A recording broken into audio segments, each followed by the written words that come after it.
Welcome, ladies and gentlemen, to Freaky Fast Broadcasting on your Monday night. Tonight, we get to give you the coverage of the ISRC Larry R Productions Truck Series Season 6 playoff action. Tonight's the start of a brand new round, the round of 12, with just 2 races in this round. It's going to be a fun one to watch. Kansas is our destination. And a little bit of a preview of this racetrack this past Thursday for the Shoney's Doghouse Cup Series. But tonight, the trucks get to try to tackle this track under the sunlight. The drivers have already been trying to mentally prepare to what this track could be bringing, with everyone on top of one another and the pressure of points. Playoff racing always gives us the pleasure of just amazing racing action. The drama, the racing etiquette might be higher than we've ever seen. We're ready to give you all the coverage here on Freaky Fast Broadcasting. My name is Sam Dyer. Joining me up in the booth is going to be Zach Hall. And Zach, coming off of the round of the 16, where we got to see the drivers at Atlanta Speedway, then also at Bristol. Last round was impressive. This one, though, it's going to be very tough for the field. That it will be. This starting here tonight at Kansas is going to be quite the task for these drivers, because it's going to be close-knit racing. It's going to be a fight for track position and pretty much cutthroat racing, so to say. When you take position on somebody, you're going to have to immediately take that spot to the outside wall as they fight for that positioning against that wall. So it's going to be a fun night, but then you got to prepare also, because you got a road course in this round. So you got to start, I think, your round off good here, especially if you're concerned about a road course race. Yeah, this round here at Kansas, then the Roval next week. This will be the round of 12, 2 races. And all these drivers, there's a lot more pressure coming into this round. We talked about how the last round from round 16 was a tough round just based off the tracks themselves to make it through each race, with it being at the Atlanta Super Speedway style course and Bristol. But these next 2 rounds to set up our final 4, crucial, because the points reset practically to everyone get equal footing unless you get a win. Then you get 5 bonus points. The only driver that comes into this round with bonus points is going to be Danny Cochran, because Justin Campbell did get himself a penalty that deducted him 15 points. We'll touch on that more later, but everyone else starting practically at 0-0.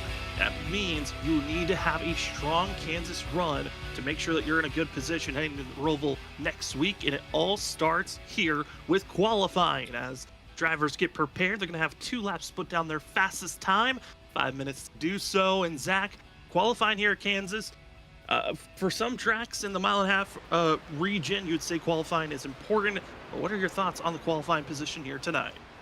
I think it's going to be very important, just due to the factor of this track is very, multi-grooved once you start a run. So there is the ability to make passes early, but as the grip starts to fade away, most people tend to go up to the top side of the track, and then it kind of becomes much tougher to pass and much more of a track position race. So I think qualifying still could be very important. And right here you see Joshua Kanata.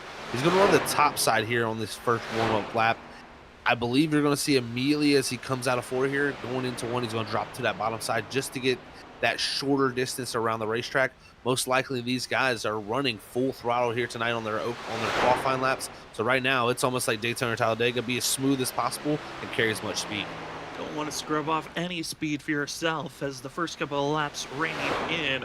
Going to be Samuel Garcia top of the board currently, as other drivers taking maybe a little bit of a slower approach. As we saw, it's a little bit of a setup lap for Joshua Kanata. On the other side of things, Nick Crawford tops the board on lap number 1. Looks like some drivers trying to put down their fastest lap possible on lap 1. Others are doing a setup lap for lap 2. As we see by the 16, Kanata ripping the bottom, trying to find that extra momentum. Cuts down on the apron to cut down on that distance. Garcia takes the top of the board, but Kanata steals it right on back to 16. Might have had the perfect run he was looking for. Exactly what he needed, Sam. That was a great A job of doing that here, as you're going to see Cody Reed in the 25 come out here to put his qualifying lap down. But it's just one of those things where you got to try to build up as much speed, as much momentum on that first lap, and that's why I like what Kanata did. But as we say that, Danny Cochran with a 31.31 on top of the board. Danny Cochran going to be about 400ths of a second faster than Joshua Kanata. The drivers to watch out for: Jared Talmadge, Vincent Sora, also Thomas Green still waiting to put down a fast time here for qualifying.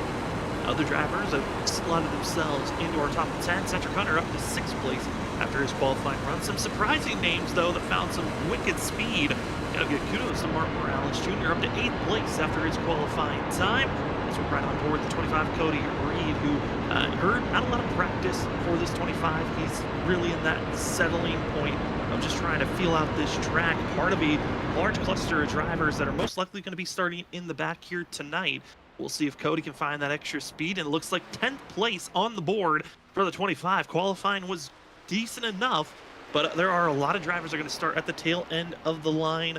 Ollie Fonseca, GT Rosari, Justin Campbell going to be starting in the back here tonight after some massive points, massive penalties, I should say, were given out after last week's race at Bristol.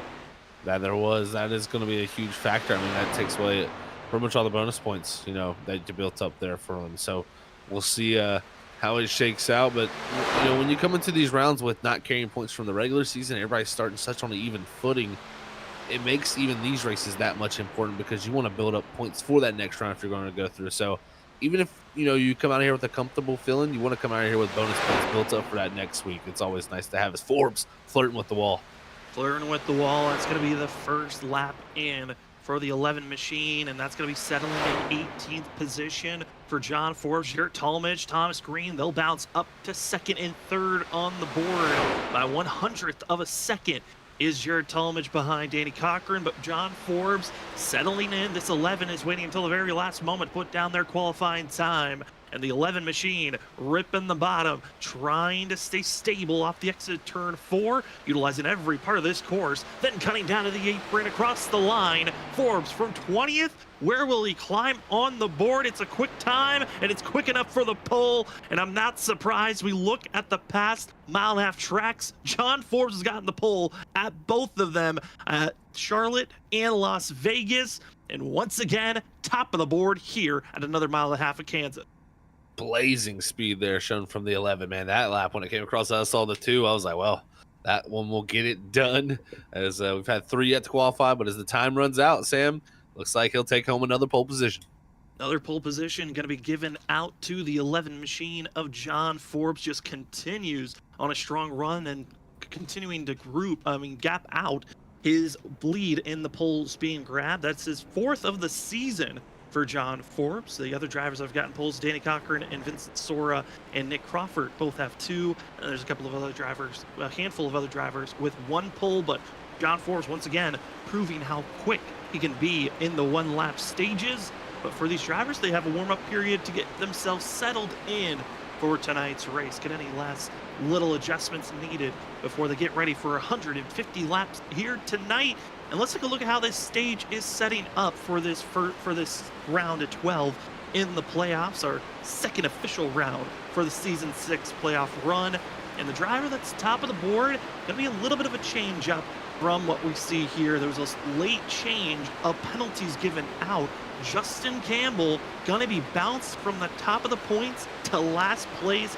He was given a penalty of a 15-point penalty that is going to drop him to all the way down in 12, 10 points off of all the drivers that are second on back, 15 points off of Danny Cochran. And Zach, that's going to be a tough hill for Justin Campbell to climb out of, as everyone else is still on equal footing. That it is. I mean, you come in here thinking you're going to be, you know, the top, you know, or at least tied for that top position. And then you go all the way out, and then, I mean, completely 10 points behind him. So he's got a lot of room or ground to make up. So we'll have to watch Campbell throughout tonight. But, you know, I look at like Danny Cochran, great qualifying already. He really wants to build off of those bonus points he came from last week. And the reason for the penalties, multiple incidences of restart violations and also reckless driving penalties that have collected up to give both an EOL penalty and the points deduction penalty for Justin Campbell. He'll have to resettle. And other also points to look at is the battle for 17th in points. That is the best of the rest challenge. Whoever is in 17th in points at the end of this playoff stint will win the best of the rest championship and earn themselves $40. Currently, it's Ethan Smith with only a 3-point advantage over Thomas Green. That's going to be a fun group to watch, as well as they're having their own fun challenge. But the other 12 drivers, they're getting prepared for this upcoming round on tonight's race and next week. As we take a look at the end of this schedule, we're coming to the end of this, Zach. We've got this round, the next, before we get to Homestead for our final race of the season to crown our season 6 champion. And these last 5 races, this is crunch time. All tracks that we've just seen some legendary finishes at. That they are. I'm excited to see how this one shakes out. I mean, you know, we got the week off after this week here at Kansas, heading into the Roval to finish off the round of 12 and then cut it down to 8 drivers there at Legacy, Texas and Iowa. And then, of course, cut it down to the final 4 that go to Homestead. And we know how those races have played out in the past. Like you said, it could be quite the show. It certainly can, as we get prepared for tonight's race. With our last segment before we get to the starting grid, it's our pick'ems. Who do we feel like have the best chance of winning here tonight? And we'll start off with my pick. I'm going with the obvious one. I'm picking Vincent Sora. 1.5 mile tracks, we've seen dominance from the 15, and I feel like Vincent Sora might be coming into this round of the playoffs maybe with a chip on his shoulder. I got a feeling Vincent Sora's got a chance to sweep both races in this round here at Kansas and next week at the Roval. That 15 looks strong, Zach. Definitely, I think he's got to be the favorite coming into tonight. But the driver I'm going to pick hasn't won this season, but I think he's going to get his first win tonight. It's going to be the 10 of Jarrett Talmadge. He backs up my thoughts there with a great qualifying position at 3rd. I think he's going to break through. This guy has just been so close so many times. I think you'll see the 10 possibly get the victory lane. We've seen amazing growth from Jarrett Talmadge this season after coming back after a season and a half hiatus. It's been great to see the growth from Jarrett Talmadge. And our producer this evening, Robert Moyer Jr., his pick, the 7 of Cedric Hunter. We'll see if the aggression level is there for Cedric Hunter, or is he going to take a step back and maybe settle in? I think all 3 of these picks, wide range of thoughts, all playoff drivers. But I got to say, Zach, not the worst pick to see Cedric Hunter. He has been decently strong at these 1.5 mile courses. That he has been, and I you know, in the past, you know, racing with him a lot during my own sim racing career, he's been very good at this racetrack too. So this is one of his bread and butter, so to say. So got to say I like that pick, and can't go wrong with the Vincent Sora one. Can't at all. As we are finishing up our warm-up here tonight, we're about to be entering our 150 lap race here this evening. We will have a stage break at the end of lap 40 this evening. No fast repairs and 4 extra sets of tires in pit road for tonight's race. As we get prepared for our hot lap threads qualifying results, do want to say thank you to Hot Lap Threads for being the qualifying grid sponsor and tonight's race sponsor. HotLapThreads.com 225, and if you go to HotLapThreads.com and look at their wide range of amazing hats, shirts, and more, use the promo code Thornock. That's THORNOCK Thornock for a 15% off your order promo code. Thanks so much to HotLapThreads.com for being your qualifying grid sponsor. As we take a look at your starting grid for your first race of the round of 12, taking the top spot for the 4th time this season, John Forbes and the 11 machine is set up for victory. But to his outside, a driver that's found himself very close to winning this race in the past, we've got Danny Cochran in the 2 machine. In 3rd is Jarrett Talmadge. His teammate for Jarrett Talmadge. In 4th is Thomas Green. 5th, we find Vincent Sora. Joshua Kanata will be starting down in 6th position. Justin Campbell needing massive points here tonight. He'll start in 7th. 8th, we find Nick Crawford. Aldi Fonseca will be down in 9th place after surviving, not even finishing the last 2 races. He needs a good recovery run here tonight for that 24, and finishing out our top 10 is the 01 of Aaron Crawley. Starting in 11th with a great qualifying run is the 20 of Jesse Thornock. Alongside him in 12th, it's going to be the 7 of Cedric Hunter. 13th in qualifying is going to be the 38 of Christopher Norris with his teammate, and 14th of Cody Reed right beside him. 15th is going to go to Martin Morales with 16th position in qualifying, going to Malik Kuntz. 17th is going to be the 5 of Dakota Muniz, also in the playoffs. We're trying to make his way forward. 18th, Samuel Garcia. 19th in qualifying is going to go to Mason Cassidy. Rounding out our top 20 is going to be Ryan Ferraro. Last driver to take time is going to be Tyler Horn in 21st. And our last 3 trucks in the field, Joshua Freed, Justin Smith, and Tyler Daniel are going to start 22nd, 23rd, and 24th, not to take time. As Justin Smith going to be starting at the tail end of the field, joining with him after last week's penalties at Bristol. Ollie Fonseca and Justin Campbell will be starting in the back. As I've been hearing reports of watch out for some of these drivers. The beginning of this race could be chaotic. Zach, Kansas in the trucks, very unique style of racing these drivers are going to have in these first handful of laps. It very much is, Sam. It is a track that kind of morphs and evolves as the run goes on due to the tire wear and the fall off that occurs. You know, you start the run wide open, pretty much cracking the throttle just barely for traffic and just due to the draft that you have.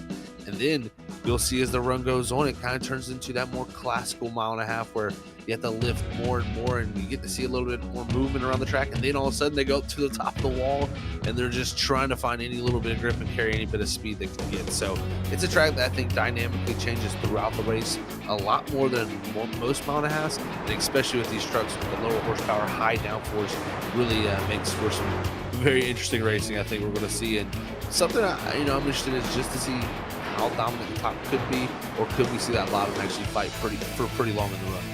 Yeah, I mean, seeing the top be so dominant could give out the recklessness of trying to go for maybe massive slide job moves that could hurt yourself. Also, if you get too close to that outside wall and rush it, you got a trail driver behind you, that could be dangerous. There's a lot of chaos that could be mounting up if the drivers have any slight mistakes that bubble up here tonight. We look at past Kansas races. We've only ran here twice before, back in season 2 and season 4.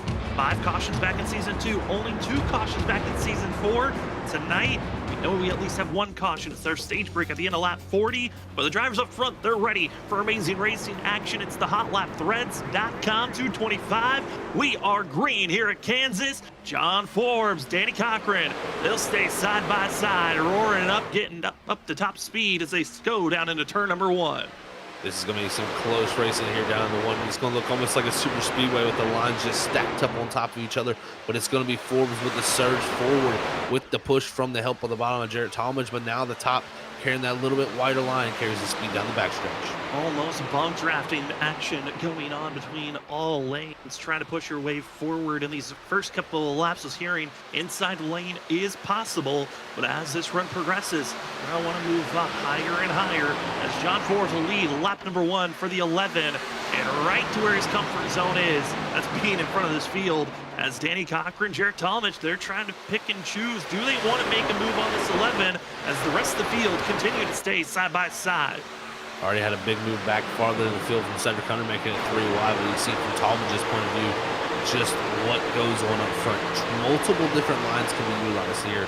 And especially like you said, Sam, using that bottom lane, you got to utilize it here early because that's how you'll make some quick passes, but you cannot wait too long. You give up that outside to too many people, you will get trained to the back of this field. That conveyor belt is just looming in weight to send some drivers backwards, and a few drivers I'm getting concerned about is mainly the 10 of Jarrett Talmadge and this 38 Gene of Christopher Norris. They have not found a gap to fall down and get in line just yet. Jarrett Talmadge finds the opening, holding back the 15 of Vincent Sora, but everyone else from about 9th on back, still side by side, but luckily with the draft, able to stay at least attached with this lead pack. That they are, and that's a lot of what key happens here. You know, a lot of people start moving up to the top side. Yeah, it's a little bit slower through the corner at this time being, but down the straightaways, you carry so much speed with the longer radius around the corner, and you get the draft help with everybody going up towards the wall down the straightaway. So it's just a multiple benefits that you get. And you'll run that bottom when you feel comfortable doing it, but you can't get stuck down there. Look at Thornton kind of body slamming the 38 a little bit there. Slight contact. Jesse Thornton getting a little bit too aggressive on the throttle, squeezing into the 38 of Christopher Norris. And Jesse Thornton being aggressive in that 20 machine. Remember, head on over to hotlapthreads.com. Use the promo code Thornton for 15% off on your order as the 20 and the 7 now getting a little bit frisky. And Jesse Thornton racing some of these playoff drivers like it's a normal regular season race, willing to put the pressure on drivers that have that purple spoiler for themselves. And he is, man. He is using the bottom, and This is what this track opens up early in the run, possibilities like this for drivers to move forward and really utilize the grip that they have. The only concern I have is if you push a little too hard on that bottom, it can do the reverse effect of saving the tires. It can really tear the tires up, and we'll see if Thornock pays for that later in the run.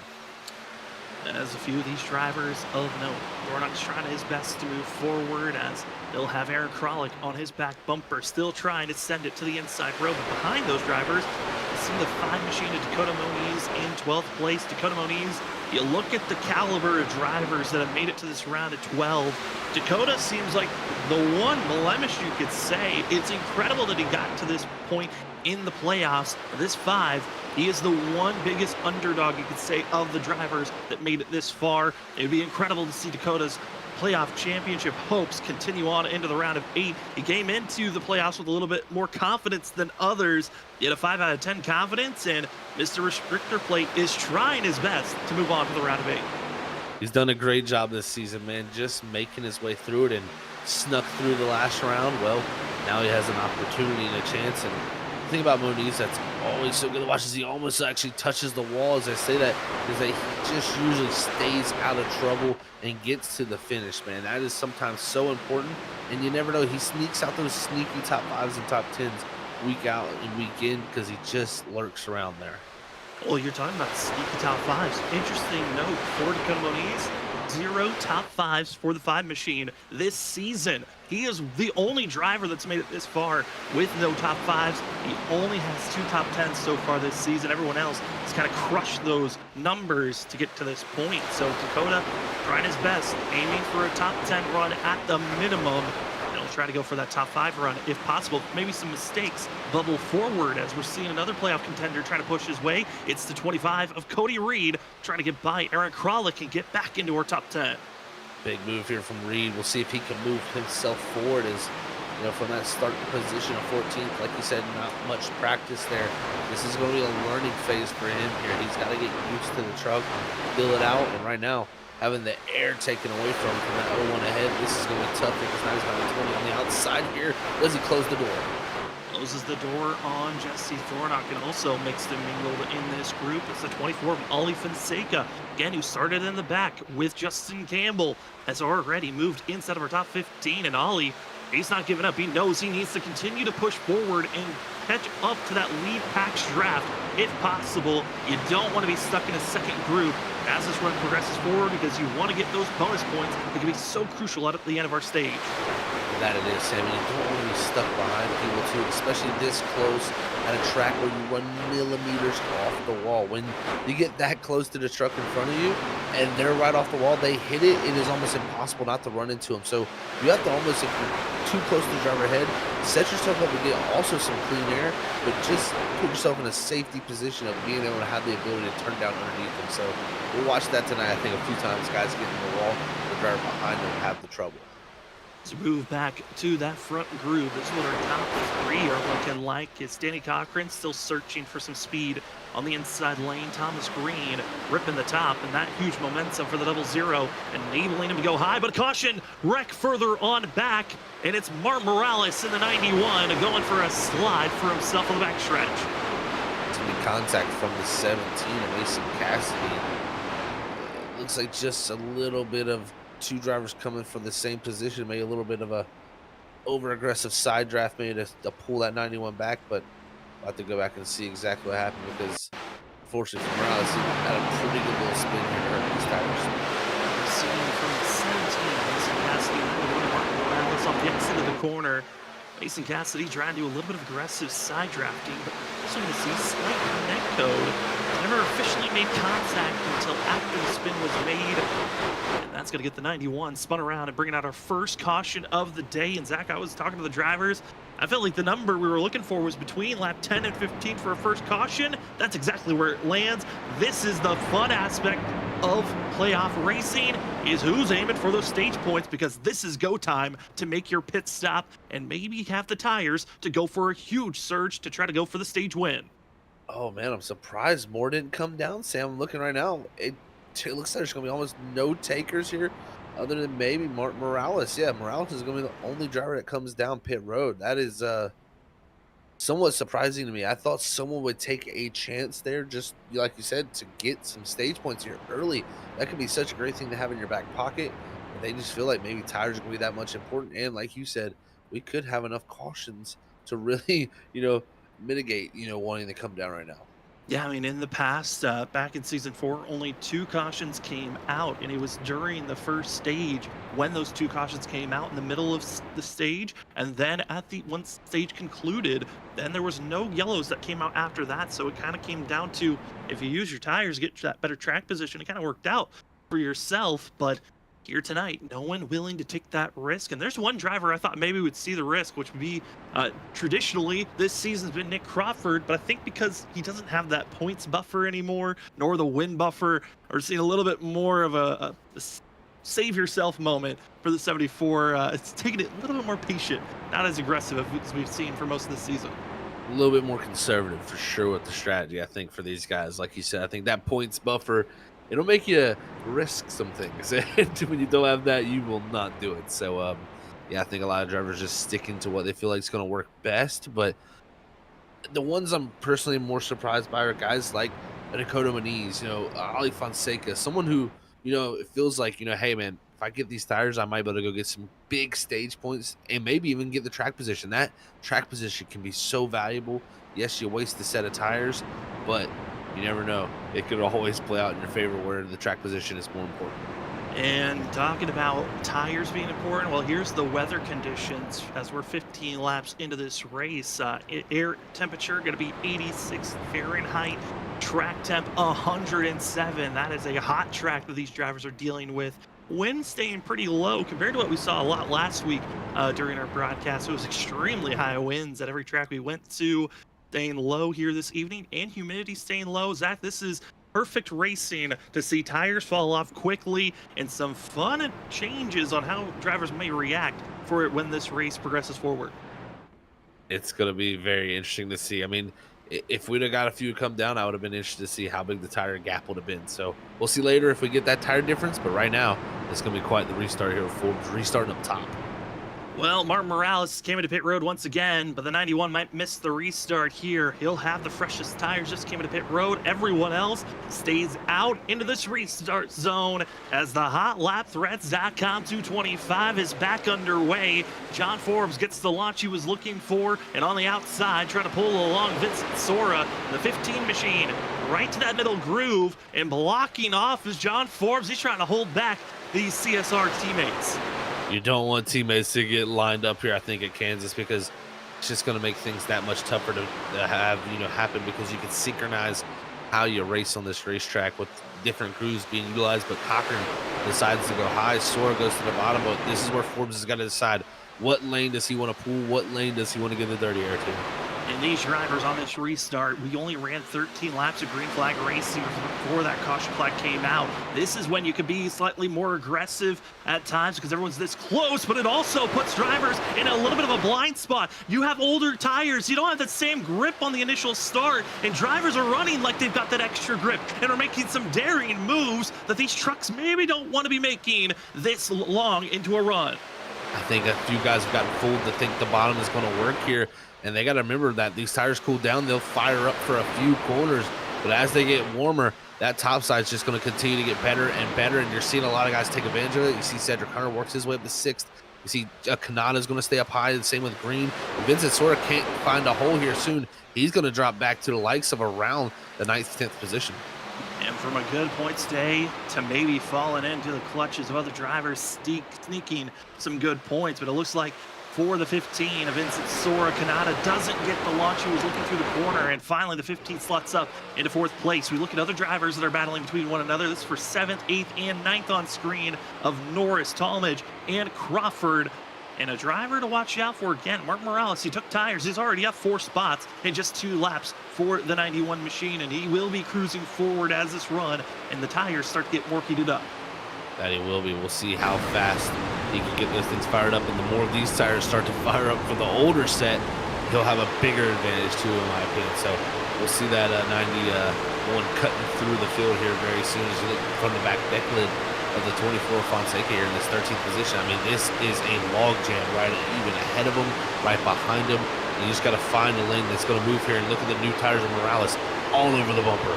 All on the bumper, going to be slicing down to the inside groove, and he's got the tires to be making these big moves. They'll go 3 wide for a quick moment. It's the 91, using these tires to perfection, and from 24th position up to battling just outside of our top 10. This could have been those drivers that needed some crucial big bonus points. They could have been flying through this field like the 91 is, and we're going to be slightly stacked 4 wide, heading down into turn number 1. Morales is going to be the driver on the inside. They're going to scrape the top for Dakota Moniz. They somehow cycled their way through, and that was a big surge around. I think a couple of drivers said, you know what, let's just get out of this, as the 91 pushes forward. 4 wide at Kansas. That's a word we'll be using, I think, once more here tonight. Is even behind him, there's a 3 wide move going on with Cody. Rito Fonseca farther back got shoved up the racetrack. That's stacking up that group. Is now Smith has got the slide under him. This grouping here is really searching for some momentum, and Fonseca, who started back here, is starting to fall back. Oli Fonseca, again, started in the back to start this race off, used a lot of tires to march his way up to the inside of our top 15 before that caution flag came out, and maybe feeling the pain of those tires being overworked in the first 10 laps, and also just the mistiming of drivers around him getting the outside wall and kind of losing and lost some momentum. Oli Fonseca now trying to make the pressure and the push back to get into the top 15. No longer going to be in a position really to grab bonus points. It's just survival mode, as the back half of the pack, really everyone's racing so aggressive for practically last. That they are, and you know, the thing is, they know that track position is going to matter so much more as the run goes on, that I think they're all just fighting to find a way to get to the wall and ride there for a moment, that maybe save a little bit of tire. It's just so tough at this racetrack, and you can see the difference. Look at Martin Morales. I mean, just motoring past these guys. This is going to be for the 2nd spot. Sooner or later, he's going to be battling for the lead, because Forbes is not too far ahead of this too. And we have been green for 6 laps since the restart, and Martin Morales is up to 2nd. It didn't take very long. And because he's got the fresher tires, he doesn't have to worry about going high where everyone else has to run to protect their position and carry the most momentum. 91 going a little bit faster, even with the tire advantage. And now you're seeing John Forbes trying to put the block. It's kind of odd to see the block being put on such a tire difference move. And Morales, do the inside, give a lap lead to the 91 machine. The track position's where he wants to be. And now we've got ourselves less than halfway through this stage. Again, and this stage at the end of lap 40, top 10 drivers get bonus points if you're in the playoffs. And a lot of these drivers, I think for John Forbes, he was hoping to maximize on those playoff bonus points. Not going to be the case now, as we fall back to the battle just inside of our top 10. Right now, that 10 machine is the 10th place driver at this moment.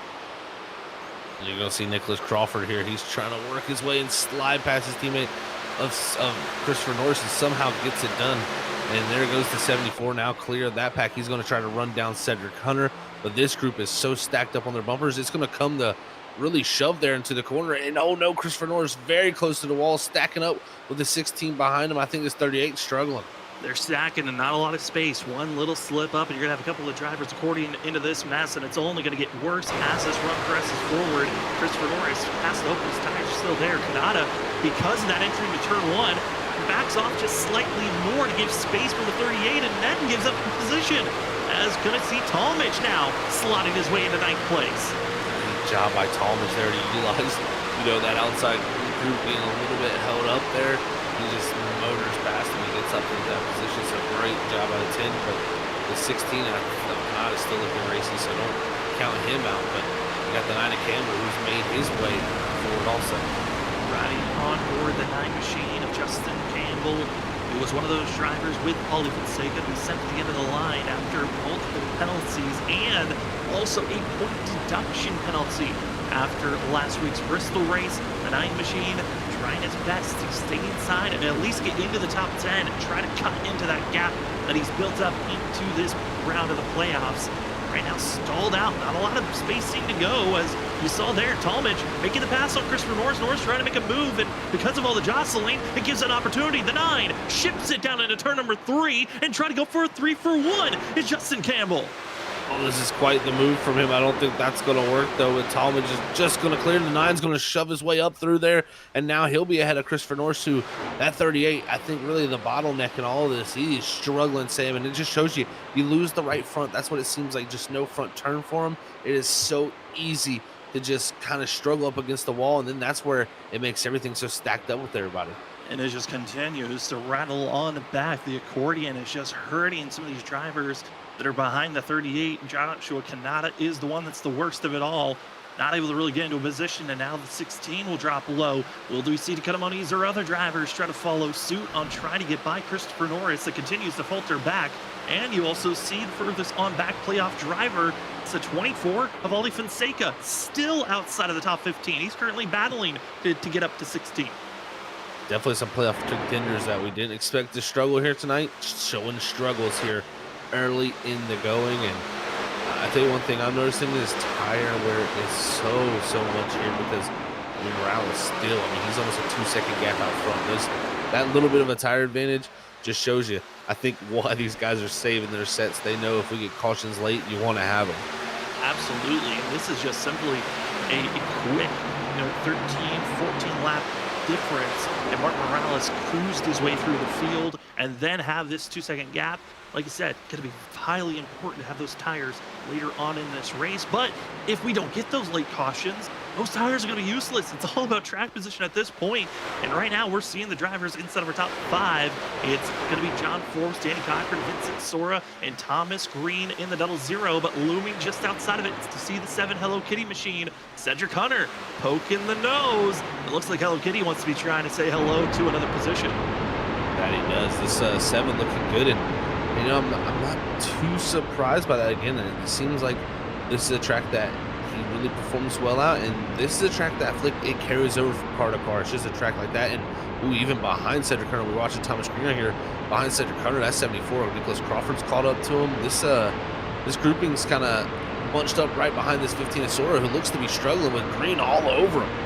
Vincent Sora, one of those drivers that stayed on the inside groove, really was pushing this to keep position. And I think because of the aggression of trying to hold position early in this run, starting to feel the pressure in the tire wears falling off, as we now have 8 laps, soon to be 7 when they cross the line, left in this stage. But if we can find ourselves with 35 laps, between the 35 laps to 40 laps to go into this run, we will then have, if yellow flag happens in that little sector, we could be having ourselves the stage being done early. So all drivers know every position matters as each lap clicks away. That it does. These points can be the reason why you move on or not. We've seen before tiebreakers in these rounds, and you gotta get as much as you possibly can out of the points. And again, that's why I am a little bit confused that a few more didn't decide to come down pit road, for that, because it just seemed like maybe it would have been worth it for a few guys to get that early extra bonus points. But you gotta give Martin Morales credit. Even though he's not battling for those playoffs, he is battling for that 17th position there in points. So Morales with 10 points here, that would be huge for the 91 team. 91 trying his best to go for that best of the rest championship. As look at the drivers that are battling for the final bonus point. You got Justin Campbell in 9th, Eric Kralik in 10th, and then we find Joshua Kanata, who's trying to recover back into this run, but he's too far back. It's Malik Kuntz, actually in the 98 machine, has been putting a lot of pressure on the 01 to try to move forward, and Malik just looks like he wants to go, but the drivers in front, not the same mentality. That is not. It's just it's tough when you catch people that are quicker. Then it's really tough not to do it. Ooh, it looks like Thomas Green might have got squeezed up into the wall right at 7 of Cedric Hunter there. So that was a move. I think Hunter thinking he could pull the slide jaw off, just couldn't clear the 00, and that came push cut to shove. And oh man, looks like these guys threw one again. They're going to go 3 wide for 8th place, 8th, 9th, 10th. And waiting in the wings is the 98 machine of Malik Coates, and give the advantage to Justin Campbell for now. But Jared Talmadge working that outside groove again. Talmadge almost squeezed in the outside wall. Campbell trying to have that recovery run. He was a very strong contender last week at Bristol. Just unfortunately got into some moments and wrecks that took him out of a chance to go for the win. Some of these other drivers, they know every point. You want to hold back the 9. He's going to be a threat if we see Justin Campbell make it to the next round. And a lot of these drivers have to be happy on the fact that he had that 15-point deduction after last week's penalties, as we're seeing other drivers trying to make their way forward. Here's Justin Smith battling for 15th position. You see 18th position of Mason Cassidy, but behind them all, Christopher Norris has fallen all the way back to 20th position. He's struggling big time, Sam. I think he's got to reevaluate how he's run this first stage here and really figure out how to get that truck better for the long run on the next run, because these points right here, or the run like this will put him in a giant hole. I mean, he's going to a road course where he's good, but, you know, cannot have a giant hole to try to climb out of. Absolutely not. As the laps continue to tick away, we are now in our final 2 laps of the stage. If a caution flag is thrown, that will conclude the stage for these drivers. As drivers that are just inside of our top 10, Malik Kuntz has made the pass on Jared Talmadge. Talmadge is not in a position to get that final bonus point. He falls to 11th. And other drivers that are close to one another, that's the battle for 4th place. Vincent Sora, Cedric Hunter, they are waiting. These teammates, they had the bump and wreck between one another last week at the end of the race. Hunter, I'm surprised he's willing to give the bumper and try to bump draft Vincent Sora, but these teammates, they're not racing like teammates on the last lap of the stage. They're getting risky here for the last lap of the stage. I mean, if you both wreck, that puts you in a giant hole hitting the road pool. I mean, they'll both be very good thing, but we'll see here. Big run for the 7. He's got to pull a side draft here if he wants to make this move work. And the 2 of Cochran ahead of him got in the wall. This might be the 7's chance here. Seeing the CSR Racing, there are 3, 4, 5 currently, but Nick Crawford wants to split them up if possible. As we're waiting for 10th place to cross the line, that's Malik Kuntz before they throw the yellow. Malik crosses the line, caution flag is out, and drivers enter pit road right when the yellow flag was thrown. That's Samuel Garcia and Joshua Kanata trying to time up entering pit road at the time of the caution, and I believe Kanata got it. He's gonna be trying to finish up this pit stop when drivers are pacing around. Ooh, very interesting. Yeah, I don't think they have a rule to say you can't pit there. So hey, good job on Kanata as you look at the stage points. But Martin Morales, I mean, with the Morecast stage victory, that's got to be good to feel. It has got to be huge, a great feeling to have, as Joshua Kanata as well as Samuel Garcia are going to be pulling away. Martin Morales Jr. will be your stage winner. Over the radio, there's some elation in that voice for the 91 machine. He is so happy to finally get a stage win. It was from the gutsy call of taking and being the only driver to take tires. And Zach, I mean, looking at it, his first pit stop that he made didn't take tires. It was this when they were coming to the 1 to go marker that he made the late dive to pit road to take tires. Ooh, that is a gutsy call, and I mean, good on there to get that done the right way, and we'll see where it's going to put him, because I think this is going to work out very well for him to have some track position now. But we'll see now. I think the rest of the field come and get their tires and say, man, those things were worn out. Now we're glad to have these things to fire back off on. And it looks like drivers, as they're entering, slight contact, though, between Danny Cochran and John Forbes. They were stacked right on one another, entering pit road, trying to grab every advantage possible as you go into your box. They are just nose to tail, waiting for someone to make a mistake. As Morales goes a little too far, has to back up with the 91. Oh, but that's not going to cost him too much time. Danny Cochran slides into his box perfectly. Same for John Forbes. You see those right sides go up, left sides as well. And your new leaders, because of pitting right when the caution flag was thrown, Joshua Kanata and Samuel Garcia. Congratulations, those drivers getting their track position. Not going to get the bonus points. Track position is going to be crucial as the race off of pit road. Joshua Freed, who I think might have missed his box, going to be the 39, and John Forbes going to be the winner off pit road. I believe you're exactly right. I think Freed there did miss the box. So, yeah, Freed's going to come back around and come to pit road, but Forbes going to win the race off. But I think we might hear happy Martin Morales here. We're going to see if we can queue up that 91 machine of Martin Morales from Team Watson Racing as we bring in the 91 machine. Martin, Sam, and Zach up at the booth. You got us? Got you guys. Well, Martin, you are a Morecast stage winner. How are you feeling after that amazing run of taking those tires? Pretty good. Definitely didn't expect for it to work out like that. I think a little neck code got getting pasted together, but being the only one to come down pit road, I figured why not and see what happens, and it worked out. It was definitely a very good call. It worked out very well for you there, Martin. Now you got some track position from it. I got to ask, were you surprised to see only yourself come down? I know, of course, you were involved in the incident, so kind of a no-brainer for you, but nobody else taking the chance to get stage points. Yeah, I was surprised to be the only one. I figured a couple guys, like towards the back would try it, but when I was the only one, I was like, wow, might win this stage here. And, yeah.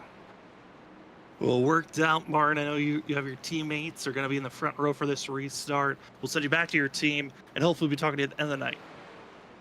All right, thanks, guys. As that will be your Morecast stage winner. Again, go ahead on over to Morecast today on Instagram at Morecast and on YouTube. Check out diecast conversations, memes, and iRacing discussions, as well as NASCAR discussions on the YouTube page. Martin is got to be proud of that one, getting one of his few stage wins. But up front, gutsy call. Going to be seeing how Joshua Kanata, Sam Garcia, what will those tires look like as they will have this restart in hand. John Forbes, Danny Cochran going to be in row number 2 as the Hot Lap Threads.com 225 is back underway. Outside row gets rolling. A little bit of wheel spin for both of the drivers up front. Not a position that they're used to being in, but already dropping low is Kanata. Here we go, Zach. No more stage racing. It's all about the win. It is. Here we go. Kanata with the big game plan to get out here front with the track position. He needs to keep hold of this because now he didn't get any stage points. He needs to go out here and race his heart out. And it's now Danny Cochran with the big move to the bottom here. He's trying to surge to the lead, but look for John Forbes. He's going to have the big run off of 4. Off of 4, going to be John Forbes trying to get in for a bigger run. Wasn't there. Oh, trouble though. Middle of the field. Mar Morales getting tapped into the outside wall. Is going to be the 91. He gets the stage win, but it goes up in smoke instantly. We stay pointing straight. We stay green, and Danny Cochran back to the point. The leaders are going to be on top of one another as Joshua Kanata breaking slightly loose, but he's going to be trying to attempt for the lead as the 2 and the 16 keep at it. Oh man, Kanata there breaking loose off of 2, like you said, and now going to dive to the inside here. Danny Cochran, he needs to get hold of this position before we start moving to the wall. Right now, though, Cochran in the 2 side drafting for everything it's worth. He knows how valuable the front position is going to be. He's going to use every bit of tire here to get it. This lap is so crucial. That's why Joshua Kanata puts down the fastest lap, but it's not enough to get full clearance over the 2 machine. Danny Cochran continue to stay side by side as the 16 and 2 drag race into turn number 3. But it looks like Kanata, he'll back out of the corner. He'll slot his way into second. John Forbes, though, what run will the 11 take? And he's going to go slingshotting to the apron. Forbes does not want to be having a different driver in between himself and Danny Cochran. What a move by Forbes. He clears the 16 with that and now moves himself up to second. He knows that clean air out front was so valuable to him last time. He wants to go fight the 2 for it now, but look at Samuel Garcia and Joshua Kanata. Both who took advantage of their strategies. Garcia doing a great job here to fight with this 16 also. Samuel Garcia, 3 top 10s, no top 5 runs. But there's been potential there for the 50. It's just been late in the going when slight mistakes happen or he's caught up in wrecks. I mean, last week was a picture-perfect story. For the leaders brushing into the wall with John Forbes, Danny Cochran. They were getting a little bit antsy on some of those big blocks for the lead. But the 50 machine, a big magnet last week for a lot of wrecks.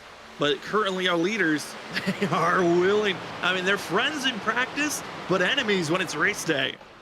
That they are. I mean, they're willing to do a lot of things that I think a lot of guys in the field wouldn't do to risk it for a win and risk it for points.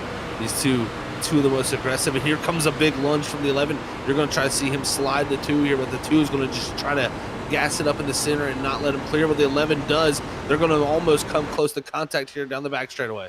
And now it's going to enable Danny Cochran for his own type of slingshot dive bomb slide job move for the 2. John Forbes, though, good deep dives it down. Able to pinch, not giving the space to the 2 machine as Danny Cochran has to back out of the corner. Keeps John Forbes' nose ahead.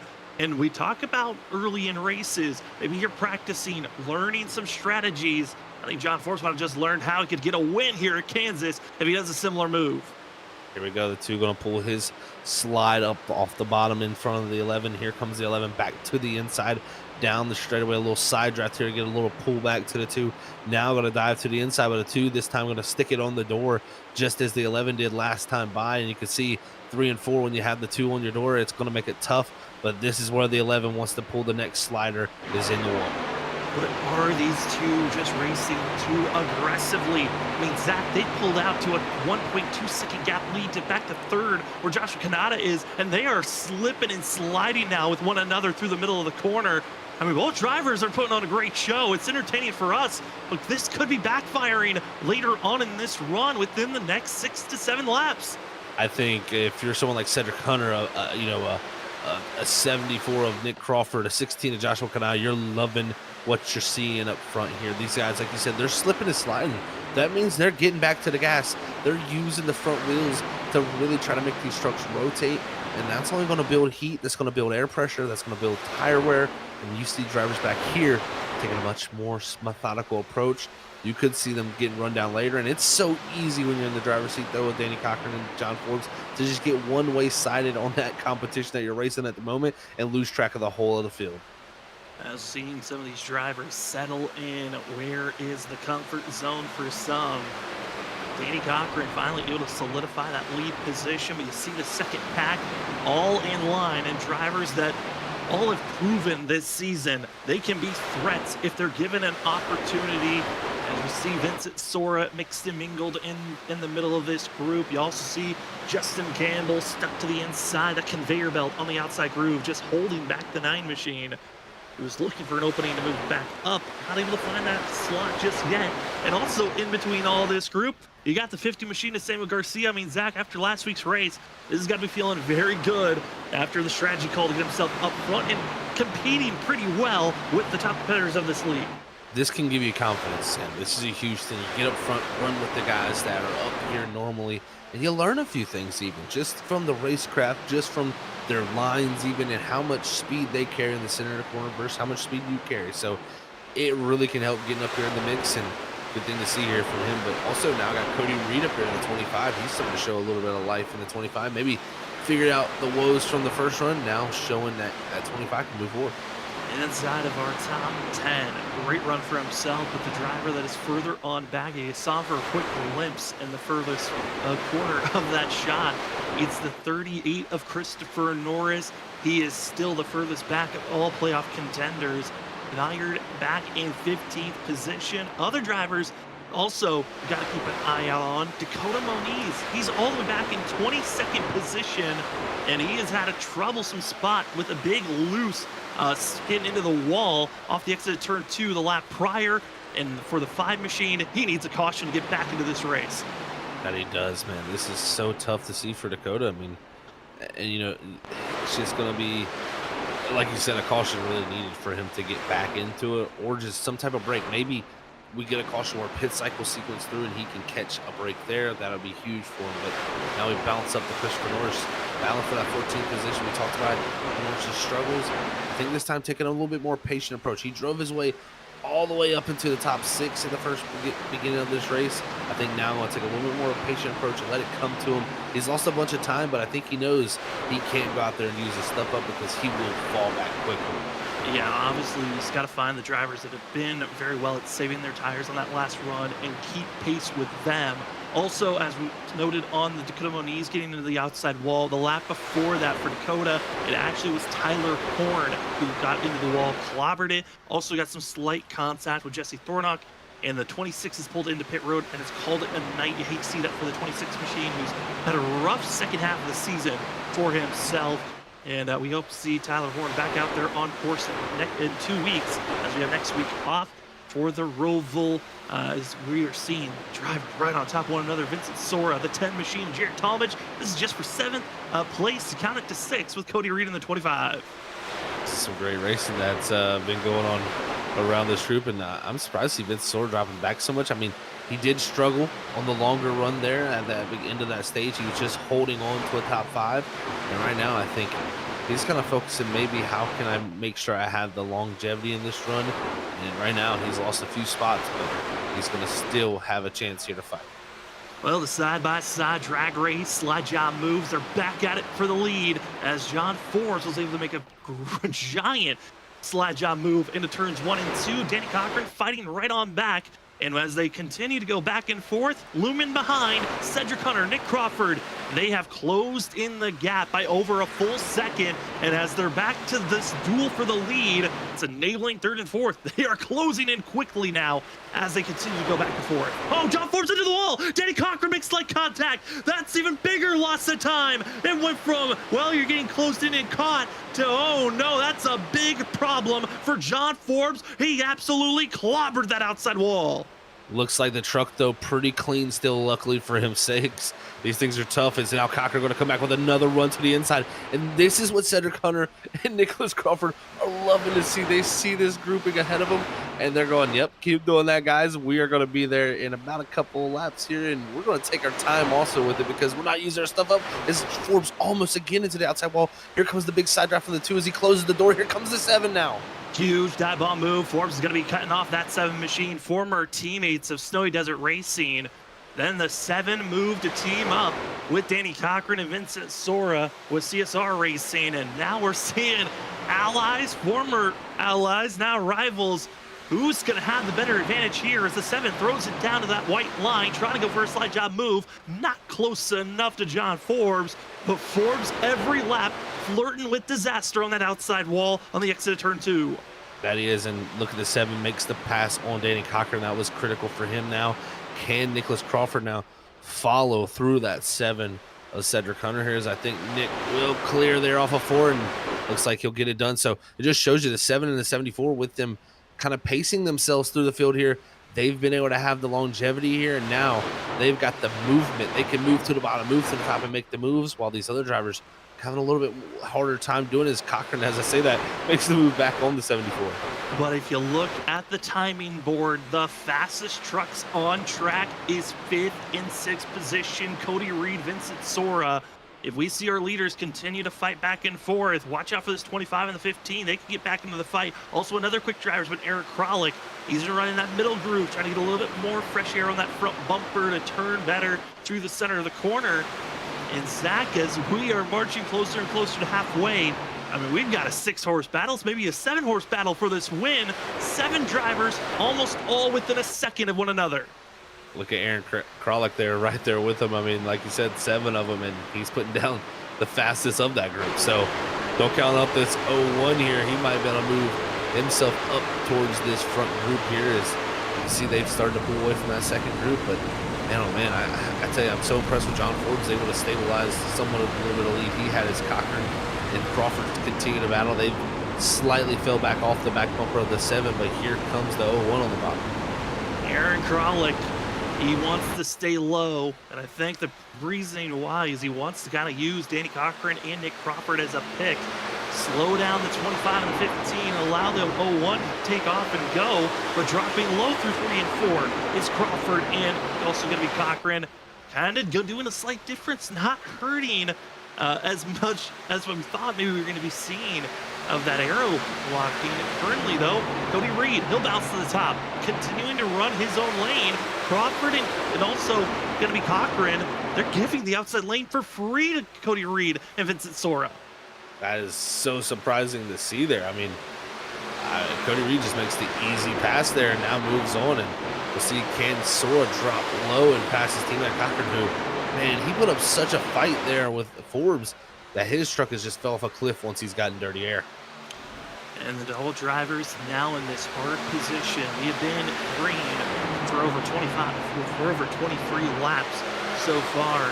The field is starting to spread out, but the tire wear is starting to show throughout the whole entire field. I know further on back, some drivers have been breaking loose. Some have getting into that outside wall.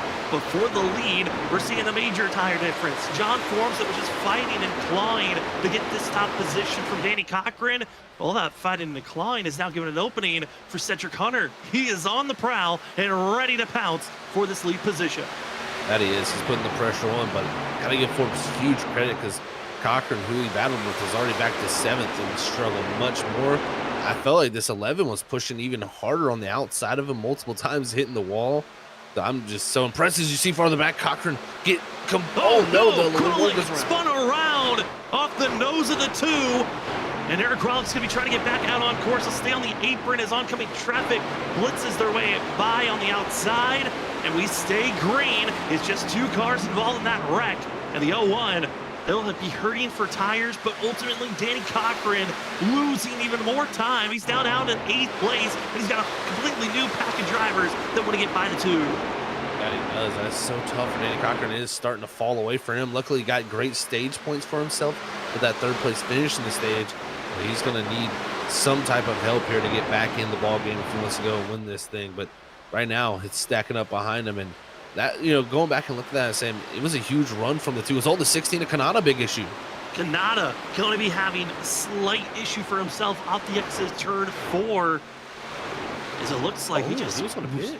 Yeah, he was trying to pit early, and because he had pit earlier than everyone else, he misses pit entry, costs over 6 positions or more, and about to be in another Pax group.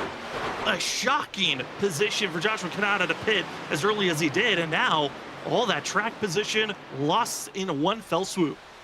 Just like that, Sam. That's all it takes. You make that one mistake, and now Kanata comes back around, and he's going to pit this time, and luckily I had enough fuel for that. And I was hearing from a few guys that it was around 48 laps on a tank of fuel. I have to go look at some of the numbers just to tell for ourselves, but that puts it in the realm of you're going to have to make, a couple stops here to make this thing happen. You ain't going to be able to just one-stop this thing here. So it's going to be a situation where I think you could start seeing guys pit early here to try to get some track position, but others are going to try to wait. Is Cochran there slowing down to get to pit road? Danny Cochran almost in the middle of the corner, trying to back off and slow down. As he almost drifts right in front of Ollie Fonseca trying to woe up. That was a big moment for the 24 as Danny Cochran makes his way into pit road, and it looks like this is the sign. Watch out, these next 10 laps going to be crucial on when you want to enter pit road. The longer you stay out, you are giving up at least 2 to 2.5 seconds each lap that you decide to stay out. You're going to be able to get some of that time back, but it's going to take a while to get that time back as another driver enters pit road. That's Vincent Sora in the 15. That he does. Vincent Sora going to come down, and we'll see how these undercuts work for a few of these guys. Because like you said, you lose so much time staying out here longer. You try to, get the benefit of staying out longer to have the fresher tire when you come down, but you can't get jumped by too many people. You lose the track position. You also are going to lose the balance on your truck because just clean air is so valuable. I mean, John Forbes has shown that, and right now, these top 3, even Cody Reed here in the top 4, Jarrett Talmadge in the top 5, all within 2 seconds here. I wouldn't be surprised if we start to see a few more pit stops happen here soon. I'm thinking around lap 80, though, Sam, is where most will. Another grouping of 3 drivers. It's going to be Campbell, Garcia, and Norris now making their stop into pit road. That's going to be leaving us with a total of 14 drivers yet to pit. John Forbes over the radio saying he's pitting this time. Cedric Hunter will run that outside groove. Nick Crawford, he's staying low. That's a sign that maybe he's thinking about pit stop as well on this lap, and so does the 74 pit stop for Snowy Desert Racing. And now Cedric Hunter, he'll lead that lap for himself. John Forbes' contact with Nick Crawford entering pit road, that almost spins him sideways. He saves it and keeps it straight here. So Snowy Desert Racing almost having an explosion on the entry there, and they luckily keep it together here. They're going to be all 3 stacked up together. I think this is a great call to all 3 come together like this. Come together, and it was a big slide, but it's going to keep them even closer off the exit of the corner, except for that mistake. John Forbes loses even more time with the slide and then has to back up during that pit stop. Cedric Hunter goes a lap into pit road, but that was a little quick on the binders as he had a puff of smoke. All drivers, again, they are trying to slow down. They're going about 150 miles per hour at their slowest through the corner, and they're going to have to slow down to 45 miles per hour for pit entry as more issues for Snowy Desert Racing. Cody Reed and John Forbes almost made contact with one another, just trying to get back out on track. That they do, and they were coming off side by side. Nick Crawford wins out in that position, but at the end of the day, Vincent Sora, he jumped mega ahead of these guys. We'll see if the tire difference is that big or not, but man, oh man, Vincent Sora did an excellent job to get to pit road. He was even able to stay ahead of Cochran, who pit ahead of him. As now we still have 8 drivers that need to enter pit row. That's Jared Talmadge, Mully Coates, Tyler Dangler, Justin Smith. As you're seeing a few drivers get back out on track, and those with fresh tires compared to those on old, you're seeing the major difference. And for some drivers, they got to be careful, because if you're trying to put a blocking move or you're trying to pass someone else, see John Forbes just ship it through the center. And John Forbes' aggression level, I gotta say, Zach, in the last year, John Forbes has just been so much more aggressive on all moves, on all vehicles that 11 drives. It really does. I mean, and you know what? A lot of the moves are decisive, so it usually works. If you hesitate those moves, it's usually when they go wrong. Now, you might make a few enemies, maybe, you know, cross a few people's hairs off that are not the happiest with you with some of those moves. But at the end of the day, man, he's going for it, and that's what makes it really fun to watch. As you see Cedric Hunter here, just right behind him here, as he was able to not jump him from that pit stop. As Malik Kuntz going to be entering pit road. As other drivers that still need to pit again is Talmadge, Dangler, Green, Thornock, as well as Aaron Kralik, Justin Smith, and Martin Morales Jr. Justin Smith just enters pit road as Tyler Dangler, he was on the charge trying to get inside of the top 10 under the green flag racing. This 19 is having a pretty impressive run for the Barbie machine. That he is, man. This is doing great right now for him. And, you know, I like this call of staying out longer for a few of these guys here as he comes down pit road now. But you never know if you catch a caution. Is going to lock up a little bit there. Luckily, no black flags for the 19, so he keeps it together. But someone like the likes of Jared Talmadge, who is in the playoffs, that does concern me a little bit for him, how long he's staying out here. But if he does catch a caution, so to say, he's going to win out big in this. Yeah, I mean, that's kind of the risk that some of these drivers are willing to take in tonight's race. A lot of these drivers know during this green flag run, it's most likely going to be a two-stop to the end of this race. And for Jared Talmadge, giving up a lot of time at the risk, of losing all this time and ground, was hoping to get rewarded with a caution. Didn't happen. Instead, he'll gift the lead to his teammate of Thomas Green. And both trying to get the championships of Thomas Green's aiming for the best of the rest championship, as Jared Talmadge is going for the season 6 overall championship, as Green will get this bonus point for himself, trying to hold back Jesse Thornock in the 20 machine. Trying to hold him back, like you said, and you know, I like these calls here from a few of these guys that, you know, have nothing to lose for playoffs. Like you said, they're just doing the best of the rest, and why not risk here, stretch the tank out and see how far you can go, because really they can, at least in my opinion, at least go another 7 laps on this tank of fuel. So they're good up to about 90. So we'll see if they do elect to stretch it that far.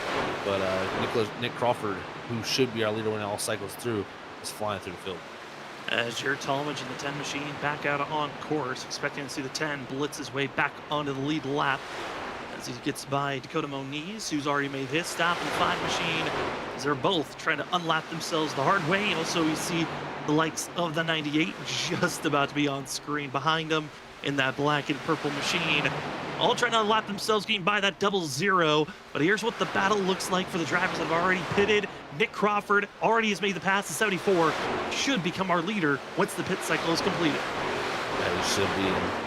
That'll be a huge win for Nick Crawford. He's going to love to hear that news from himself. But here goes Cody Reed to the outside of Danny Cochran. This is the battle for 9th right now, and when it cycles through, will be a battle for a top 5 position. And Danny Cochran in that position where he needed to go take an earlier stop after the contact between himself and Aaron Kralik, and just the natural tire wear that was being burned off so much between himself and John Forbes' battle after the stage. And for the 2 machine, pitting extremely early, I think is already proven. It gives you a small advantage, but man, does that fall away quickly as Ali Fonseca, Ryan Ferraro, they battle back and forth for the battle for 12th place. And behind them also you have Christopher Norris and Sam Garcia in this fight. Figure out where to slot themselves. And Josh Kanata also part of this group. And Kanata, again, one of those drivers that missed pit entry when he was going for the undercut. And that hurt him big time. He is much older tires than these guys that around them, and just seeing them walk away due to having missed his pit entry there. The 38, Christopher Norris makes his way up the 13th. And this group here was 30 wide at one moment ago. So these guys have been racing hard back here and really trying to make up ground. Make up ground, take every track position you can. And for Christopher Norris, I think he's in the understanding of, I didn't get stage bonus points. I don't have the track position. I need to have a strong run and at least be in front of the likes of Ali Fonseca and Dakota Moniz and maybe a few other playoff contenders, because the Roval next week, we have our favorites of drivers that we know are very good at road courses, such as Vincent Sora, Nick Crawford, Christopher Norris, Cody Reed, Danny Cochran. Those drivers would love to have at least a small buffer to work with going into Roval next week. especially the Roval, Sam. That track can scare you because there's really danger lurking around everywhere. I mean, I like to a lot of jokes I like to say around that track is you're literally racing a stock car around a parking lot. Pretty much, it is not a very easy place to drive a car, and there's walls all around. There's curbs and turtles that can really hurt your truck and damage it quickly. So it is a tricky situation to put yourself in next week if you don't have points and you're trying to look from the outside looking in. It's going to be more nerve-wracking than it needs to be, and that can lead to the mistakes itself. As we still have 3 drivers still needing to make a pit stop here tonight. Excuse me, 4 drivers that still need to make a pit stop. You have our top 3 of Thomas Green, also Jesse Thornock, Aaron Krolick, and then we have another driver, that's Mark Morales, who's all the way down in 14th position, still needing to make a pit stop. Those 4 drivers expect to make their final stop here very shortly, but for us up in the booth, we're going to take our first commercial break of the night. We know these drivers looming at least for another green flag pit stop before the night's over. Some are making their first green flag pit stop. When we come back, we got more amazing racing for the HotLapThreads.com 225. We'll be back with more playoff racing right after this.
Welcome back, ladies and gentlemen, to the ISRC Larry Art Productions Truck Series, the Season 6 playoffs. We currently are giving you coverage here on Freaky Fast Broadcasting as it's the first race of the round of 12 at Kansas Speedway as the drivers are having a blast out on track. Kansas has been giving us a great showing of a couple of wrecks, great side-by-side racing, but currently we're in the middle of green flag runs. We haven't had a caution since our stage break at the end of lap 40. We got to see the first time stage winner, Mark Morales Jr., the 91. Happy with the stage win, but for a lot of these other playoff contenders, it has been an up and down roller coaster. Some have been having major mistakes, not been able to have the runs that they're hoping for, and majority of the field, I'd say, is maybe banking on a caution. And right now, this is some of the closest racing on track. Danny Cochran, Jared Talmadge, also Justin Campbell, all on top of one another, slight bump into one another, and also for a leader of Nick Crawford being blocked by lap car of the 6 of Justin Smith, who's 2 laps down. and drivers are getting on top of one another, and it's really the change of old tires versus new. Our leader of Nick Crawford's just been hounded by lap traffic with fresher rubber. That he has, and that's allowed Cedric Hunter now to close the gap down. 1 lap fresher tires for this 7, and it's been a methodical run for Cedric here. About halfway through this run for him, and he slowly closed it down. We'll see if he has something for the 74, but these personally were 2 of the best I've seen all night on the longer run. I think it could be quite the battle along with that 11 right there with him. But can't forget about Cody Reed. He's done an excellent job to keep himself right there about a second back with these crew. Cody Reed, Cedric Hunter, both tied as the biggest movers from their qualifying position, up 10 spots.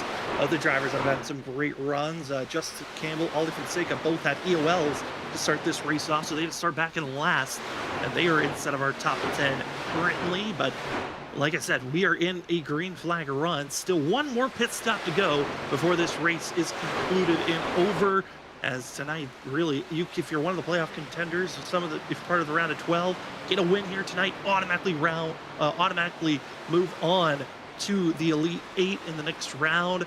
But tonight, it is Nick Crawford, Cedric Hunter, John Forbes. Those 3 drivers have been so perfect at getting up front. It was originally John Forbes and Danny Cochran that were battling for the lead to start the night off, but it has really swung to this Nick Crawford and Cedric Hunter battle. It's been a pleasure to give you all the coverage here on Freaky Fast Broadcasting. My name is Sam Dyer. With me is Zach Hall, as well as Robert Moyer Jr. in the background running productions. And Zach, Nick Crawford, he's trying to defend, but he could just kind of sense it.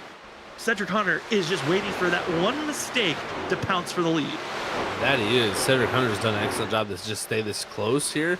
It's tough when you get in this dirty air, and I think he's trying to pressure Nick Crawford maybe into a mistake, but Crawford is really cool under that helmet. But as I say that, he gets to the outside wall and then injured to 1 there. Luckily, it was just a slight scrape, and it wasn't nothing that lost him too much speed. But you know, he's looking good to hold back Cedric for now. But the driver I've been kind of watching close in really on this group is Cody Reed. He's closed up to the back bumper of John Forbes, and Reed has had some of the quickest laps these last few times around.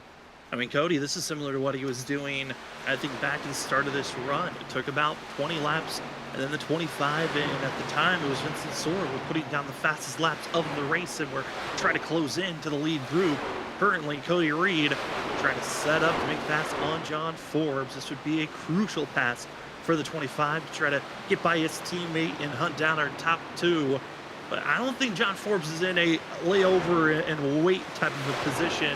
At 11, willing to fight for his position, as well as if they continue to make any big passes back and forth, it could enable Vincent Sora to get back into this mix and go for a top 3 finish. And the thing I've been watching with Vincent Sora, he's been one of the quicker drivers of this top 5 actually, and he's got about 2 laps older than Nick Crawford and 3 laps older than Cedric Hunter, and Vince Sora is starting to find a little bit of pace. So if he can hold on to about the 2.5 gap here and just hold on to this, we could see Vincent Sora be a factor. And even Jarrett Talmadge, who we talked about waited so long to pit, he's only 2.8 seconds back from these guys, running the quickest laps of anybody in the top 5. This 10's quickly closing in. It's just showing you the advantage of those fresher tires. Okay, and that's our 3 drivers we picked to watch out for here tonight that were our pickups. We had Cedric Hunter, Vincent Sora, and Jarrett Talmadge, all inside of our top 10, with Jarrett Talmadge just outside of our top 5. They are having some strong runs here this evening. As we are closing in and with less than 50 laps to go, this will be our last time to really shout out these sponsors before it really comes down to crunch time for these positions. So we want to say thank you to the 3 major sponsors of the ISRC series. As our title sponsor, Larry Art Productions, I want to say thank you to Larry Arts. If you go on over to Larry Art Productions on Instagram or YouTube, you're going to be greeted with some great, hilarious comedy skits, as well as reviews and more on Larry Art Productions YouTube page. If you want entertainment to get you through the day, go check out Larry Arts Productions. Also, our qualifying grid sponsor and race sponsor here tonight, going to say thank you to Hot Lap Threads. If you're looking to have racing lifestyle tees, hoodies, hats, and more, head on over to Hot Lap Threads, as you can offer some great apparel for a perfect racing day. To get your fuel up your passion of racing with apparel that makes you look as slick as the cars do on track, go to hotlapthreads.com. And today, if you go use the promo code Thornock, that's THORNOCK, Thornock, at your purchase, there'll be 15% off on your order. And our final thank you goes to Morecast, your Morecast stage winner. What's Mark Morales, owner of Morecast, and also part of the Morecast 5 when those go on later on here this evening. We'll touch on Morecast here in a little while because the battle for the lead is underway with Nick Crawford and Cedric Hunter. And Zach, the battle has been going back and forth, but it's Nick Crawford still with the point, but Cedric had it for a quick second. That he did.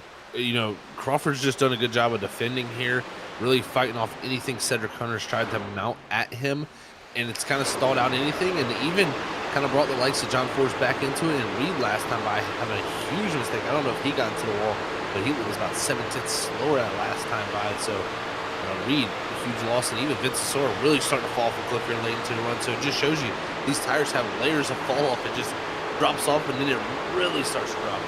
It really does. Okay, we will get this last read in as they're starting to settle for a quick moment.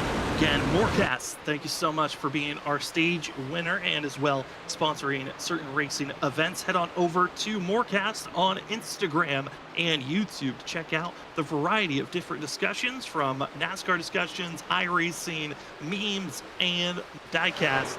Go to Morecast today on Instagram and YouTube. Thank you again to our 3 major sponsors for the ISRC Truck Series.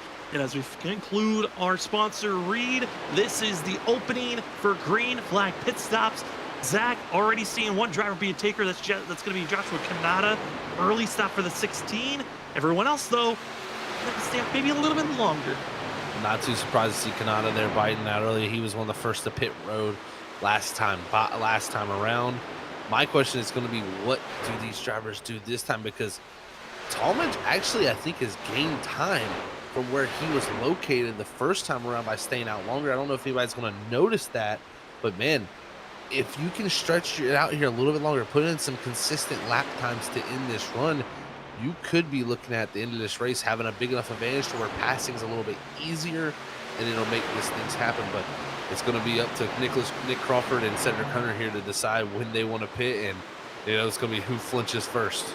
Yeah, it looks to be maybe a 4 to a 6 lap difference. If you can have maybe 4 to 6 lap newer tires, you have a big enough advantage on your tires that you can try to jump over those that went with the earlier stop. So maybe the overcut of pitting later than drivers that pitted in front of you may be the better choice to go with, as Nick Crawford still leads the way, pressured by Cedric Hunter. This battle I don't think is ever going to end here tonight unless there is a mistake entering pit road. But I think the duel between these two, and then the thoughts of when John Forbes pits, it's going to be crucial for this field, because they can pit now and be good with 40 laps to go here tonight. But Zach, this grouping has only been out for about 35 laps on these tires for some, a little bit older for others. For Jared Talmadge, he's about to be on this lap, 30 laps on this set of tires. I mean, some drivers might think about going another extra 6, maybe 5 more laps before pitting. The more I'm watching this play out for Talmadge, I'm liking the strategy of going longer a little bit. It's seeming to work out, and guys that pitted early, like Vincent Sora, Danny Cochran, they are falling way back. They're really starting to get passed by a lot of people who waited much longer to pit. So it just shows you the timing can be everything. I think you'll have a few here try to undercut. You'll probably start to see it happen now as John Forbes, I say that, is coming to pit road. And I think that might even make, Nick Crawford and Cedric Hunter have to think a little bit when they want to come down. This could change the whole strategy for everybody. Well, I think that was a reactional pit stop by John Forbes, because he heard over the radio Vincent Sora was going to pit about a lap before pit entry. I was surprised how early on Vincent Sora made the call that he was going to enter pit road over the driver's channel. and it allowed the 11 to make that maybe audible change of, okay, if it's source pitting, I'm going to try to pit sooner than him, not allow the 15 to get back into a good track position. Cody Reed's now going to pit a lap later. Cedric Hunter also going to enter pit road. It's going to be gifting the lead to Nick Crawford as well as Jared Talmadge now as your leaders. Talmadge here, let's see if he can continue to make up time. It's a 1.7 second gap here, so under 2 seconds now for that 10. He's done an excellent job to pull it down to where it's at. He'll probably stretch it farther than most, as he's got about a 6-lap tire advantage on the likes of Nick Crawford. But we'll see where they come out in relative to each other. I was surprised to see Cedric Hunter come down, but I think he feels like clean air is going to be the key and doesn't want to allow John Forbes to jump in front of him. Nick Crawford now going to be entering pit road. Jared Talmadge stays out for another lap, and I'm kind of shocked by it. I'm looking at the lap times. I think Jared Talmadge might have been in a better spot to pit sooner than later. He is being caught by Ollie Fonseca, who has 5-lap older tires than the 10 machine. I think Jared Talmadge might have saw some excitement of how close and how quickly he was gaining. I think he might have overcooked the tires slightly too much, and he'll pit now for the 24 of Ollie Fonseca, allowing the 10 to pull away even more. A big smoke show for Ollie Fonseca as he comes out with no black flag, but there is a black flag. It's for Danny Cochran in the 2. Mistakes from the 2 truck. Came in here with a 5-point buffer, Sam. That buffer is going to be quickly dropped here with the mistakes. I mean, he did get a good stage point zone for himself, but it is something that is just thrown away. Danny Cochran, a 40-second hold. He still has another 15 seconds before he can take off. More drivers entering pit road.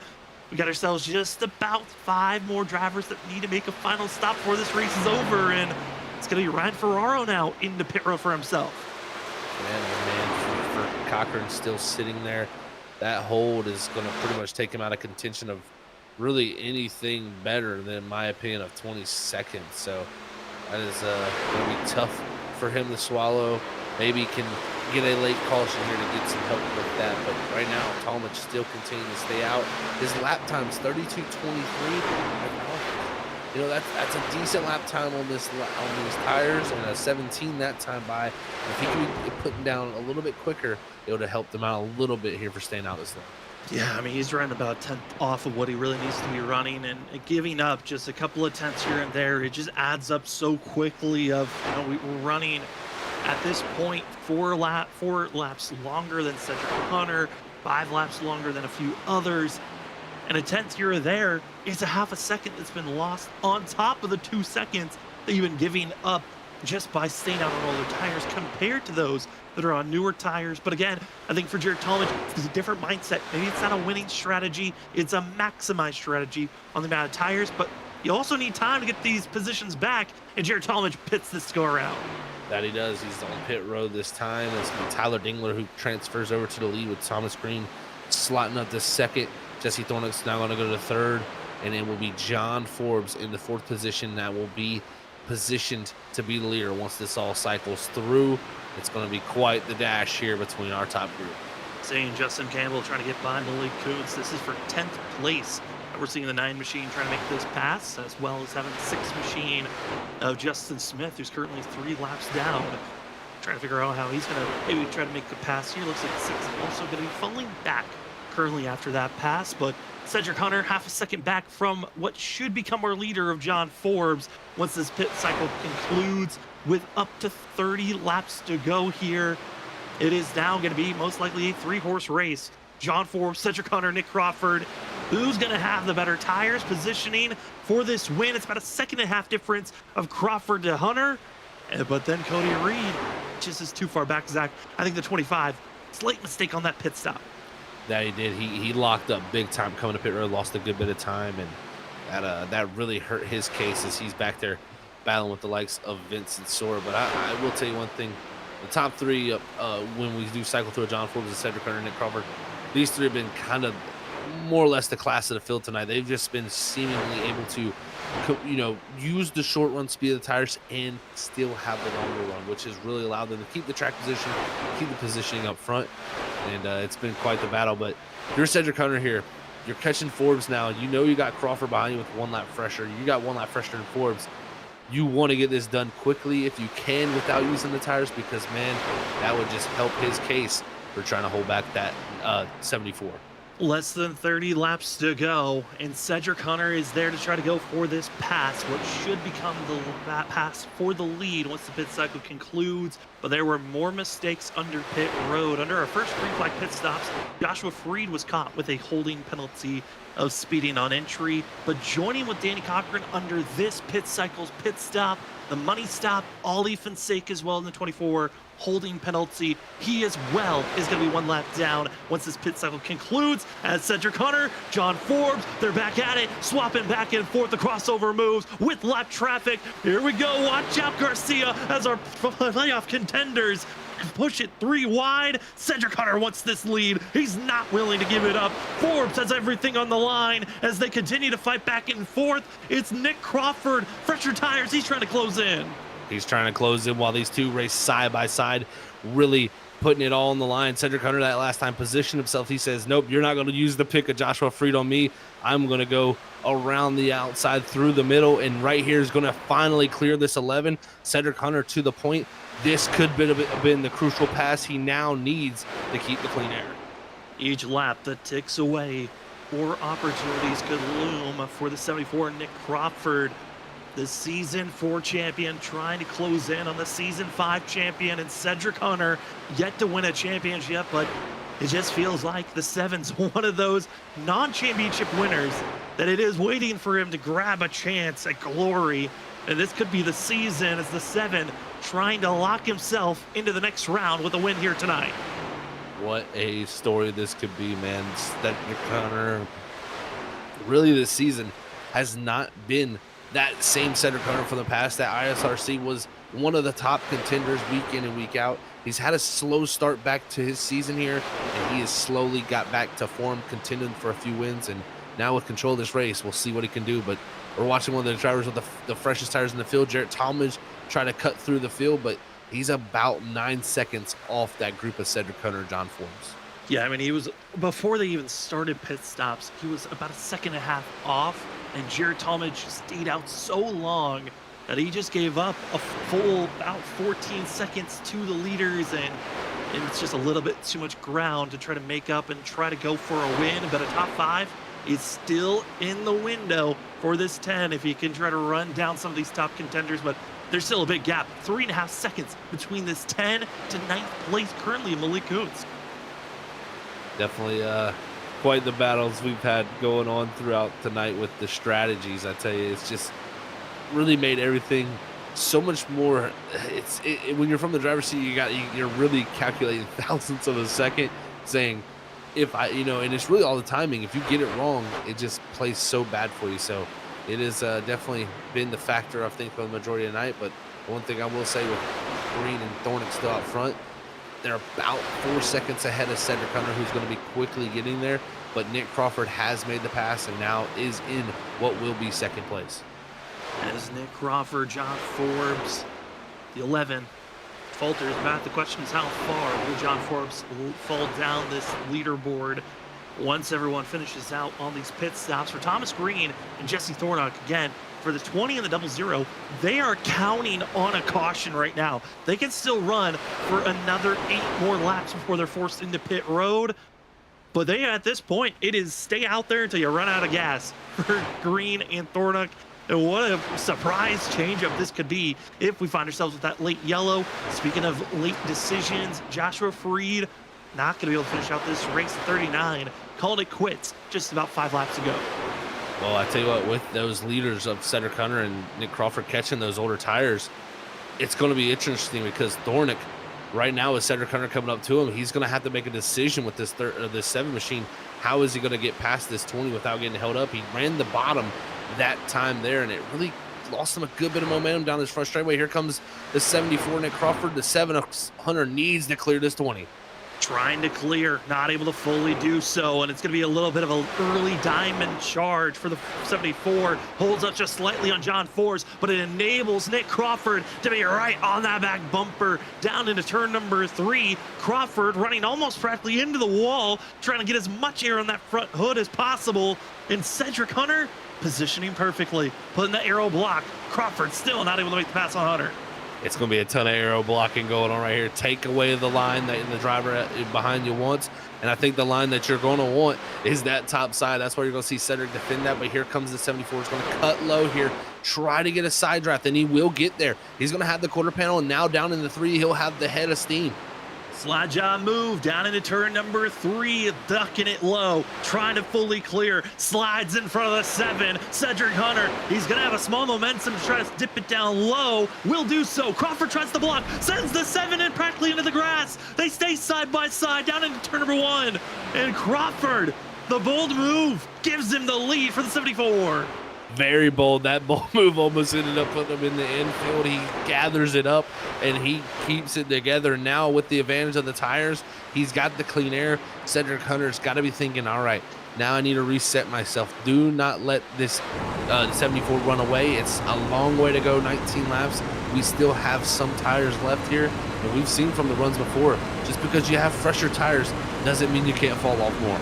Absolutely not. I mean, any mistakes, overcooking, just throw this race away as Nick Crawford and Cedric Hunter make the official pass for the lead. Thomas Green didn't get the caution that was necessary. The double zero will continue to stay up for a couple of more laps, but most likely pit road is calling as Nick Crawford, Cedric Hunter. This is now officially the battle for the lead. This is definitely the battle here because, you know, these guys know you get out front, you got to have that clean air, and this is what Cedric Hunter's not allowing that 74 to try to do is pull away.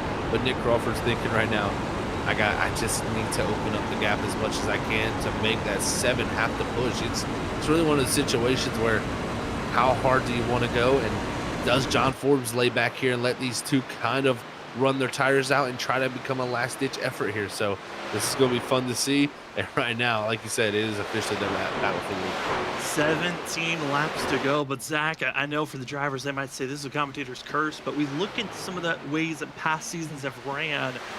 When you have a long green flag run in this league, traditionally with 20 laps to go, there's usually that late caution that changes everything in this race. It's very rare that we see a race go from the stage ending to the checkered flag, staying clean and green. And with 16 laps to go, that's what Nick Crawford wants to see, is this race stay green. Everyone else, they want that caution badly. That they do. Nick Crawford wants to see a white flag and a checkered flag. That's about all he cares about from this point on. And the rest of the field, they're hoping for some type of a yellow here to bring them back into it. And, you know, we had plenty of close battles going on all throughout the field, really looking at the gap between each and every car through the top 10. It's less than a second between each of them. So it's right there just telling of what we're going to play out. And all it takes is one driver gets a little high, gets a little bit too much up into the wall. The driver behind him can't get turned down off the top, and they run in the back end and spin them out. So it can quickly happen here at Kansas, and especially when drivers are throwing slide jobs like that. Cody Reed, Jared Talmadge, this is for 8th place now, making the battle official for 8th as Thomas Green into pit road. Still waiting for Jesse Thornock to enter pit road as he's still inside of our top 10. But Jared Talmadge, again, we talked about how much faster he's running compared to everyone else, but those slide job moves, sometimes they don't always work out even with fresher tires. He'll have to resettle, reanalyze, and attack Cody Reed for this next lap. Those fresher tires worked very, very well that first set of runs, but this time not allowing him to have the speed that I think he wants. He had to use too much tire to get here, and now once he's gotten the read, it's going to get tough because he's got the likes of Vincent Sora, Malik Coons, Jesse Thornock, all up there that he's still got to get past. Luckily, Thornock still has got to come to pit road, but man, oh man, it's going to be tough for the likes of the 10 who, oh my gosh, throwing a big slider. Big slider once again. They'll stay side by side. The battle for 9th place currently, 9th and 8th on screen. Also in front of them, they're having the battle of Jesse Thornock, trying to figure out and analyze when he's going to go into pit road. He's been out there for 46 laps on this fuel tank, and the tires are just somehow the 20 is still out there competing with everyone else. It's kind of crazy to see how the tires have equaled out to this point. between the 20 and the drivers inside of our top 10. I tell you, Justin Dornick running 33.22. I mean, we saw some of our leaders running 33.1s that late in the run. I mean, even we're starting to see some of the guys who have, 20 lap fresher tires get into that 32, high 32, low 31 range. So just shows you once you get to about a 33, 31.1, 33.2, it's really a game of management of keeping that heat out of the tire. And Thornick's done a great job. And with him 47 laps now on the run, from my calculations, he's got about 1 to 2 laps of fuel left. Talmadge has been able to make the pass official for 8th place. He's trying to close in on this grouping of drivers with 6 of Justin Smith, 3 laps down, and only with a slight advantage on tires, battling with the lead lap crew. Jesse Thornick able to get out of the way for Vincent Sora in the 20. He'll slow down. Pit stop for Thornick. Give their flowers to the 20 machine. What a run for himself. Remember to use promo code Thornick at hotlapthreads.com to get your 15% off on purchases, as the 6 machine still fights. And honestly, with Justin Smith in front of Vincent Sora, this has enabled the 15 and the 10 to get back into a fight for who's going to have this 6th place position at the end of the night. That they have. I mean, Vincent Sora here, about a 33.2 the last time by, to 32.9 for the likes of Jarrett Thomas. So we're almost seeing a 0.3 of a lap second difference here. Sora starting to really fall off a cliff here, as now that 10 starts to close that gap slowly but methodically. Trying every little move to utilize these tires each and every lap. 9 laps to go.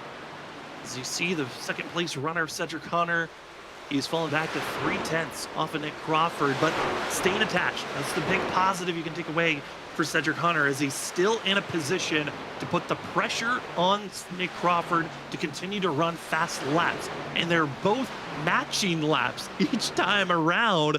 And I think for Hunter, he's just hoping for a mistake, overcook those tires just a little bit for Crawford. And Zach, I mean, just a small slip up, and Cedric Hunter is in a position to take this lead. Exactly. Crawford gets in the wall a little too hard. It slows him down. That's where this 7 is going to look to pounce. And even in the one that last time, the 74 did make contact to the wall. And coming off the corner, I see this 74 a lot more on edge, more sliding out the rear. Now, that could be helping him get that turn, so to say, in that truck. But right now, I think more or less that 74 pushing for everything he's got. That 7 is just waiting for a mistake. Not a lot of drivers close enough to make contact and bring out a yellow here with 7 laps to go. It's going to be just pure raw speed. Is it going to be Nick Crawford, Cedric Hunter? Who will have the better positioning for one another? Other battles that are happening with 6 laps to go. 4th place was pretty close for a quick moment, but Malik Kuntz has kept the positioning for 4th over Justin Campbell. You got to give your flowers to that 9 machine. Started back in last and now searching for a top 5 finish. And Jarrett Talmadge, he's now trying to pull along the likes of Cody Reed, and also having his teammate of Thomas Green giving a bump, trying to get by the 6 of Justin Smith. 3 laps down, and Smith willing to put the block on the 10. Man, oh man, that is surprising to see. And look at the 00 just with those fresher tires. I mean, he is flying past those guys. Now, that is not for position for him. He is 1 lap down, so that's not going to be a pass for him. But, man, oh man, just showing you the difference in the tires. And if you're the 10 here, you got to get around this 6. You got to get around, and we've seen some moments of Justin Smith. I think back mainly to Justin Smith and Cody Reed. They've had their moments in the past here in the ISRC Truck Series of Smith being a lap down, making some contact with lead lap drivers. And Justin Smith has been kind of a yo-yo at moments. He's been a threat inside of our top 10. Other times he's faltered back to just not having the speed to really challenge. But with moments like this, it's kind of surprising to see a lap car trying to influence this race as much as he has. As the battle for the lead, it's gapped out now to 7/10, the difference between our leaders of Nick Crawford and Cedric Hunter. Saw the 7 lose his nose there one time through the center of the corner, and ever since then just hasn't had the same speed that this 74 has. And I'll tell you what, Nick Crawford, what a race, what a strategy call again to wait that 1 lap longer. It's so tough when you're the leader to know when to pit. He waits for the others around him to make the move, and that's going to come back here to be the really helpful thing for him. But also, more or less, he's just had really good long run pace all night, and this 74, even going to a road course next week where we know how fabulous he is at those road courses, he's not going to have too much worry, Sam, if he can bring this checker flag home. No, I wouldn't say there's a lot of worry at all for Nick Crawford. Again, trying a part of the 4 drivers to have a chance to make history of becoming the first 2-time champion. Our season 4 champ is having a ball here tonight at Kansas. There was a lot of talk throughout the field coming into tonight's race. So, hey, you might want to follow the strategy call of Nick Crawford. He's been very good when it comes to fuel strategies, tire strategies.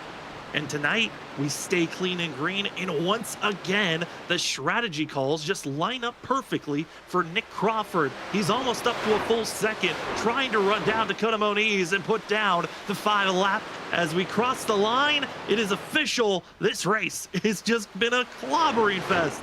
Nick Crawford, it will take that white flag, Zach. What a time for him to take a white flag. He loves this because I tell you what, no better time to build up bonus points than in this round, because this is the round that's going to build the bonus points for the help him to get to the championship. This 74 looking to get another one. Nick Crawford trying to grab himself another win. It's been a perfect race, methodically pushing his way forward, and Nick Crawford punches his ticket to the round of 8, and he'll take that victory for himself. What a job by him, Sam. I believe first driver also to get 5 victories this season. I mean, just excellent job. I mean, this 74 has really outperformed himself this season, and right now he is in prime position to go fight for another championship in just a mere few weeks. And as victory bumps are given to the 74 Nick Crawford, I was also watching on my other monitor the battle for who was going to get 6th place. Jared Talmadge, Cody Reed, Vincent Sora, they had almost a 3-wide cross the line moment as they were exiting out of 4, and it's Jared Talmadge moves up to 6th. Vincent Sora falls to 8th.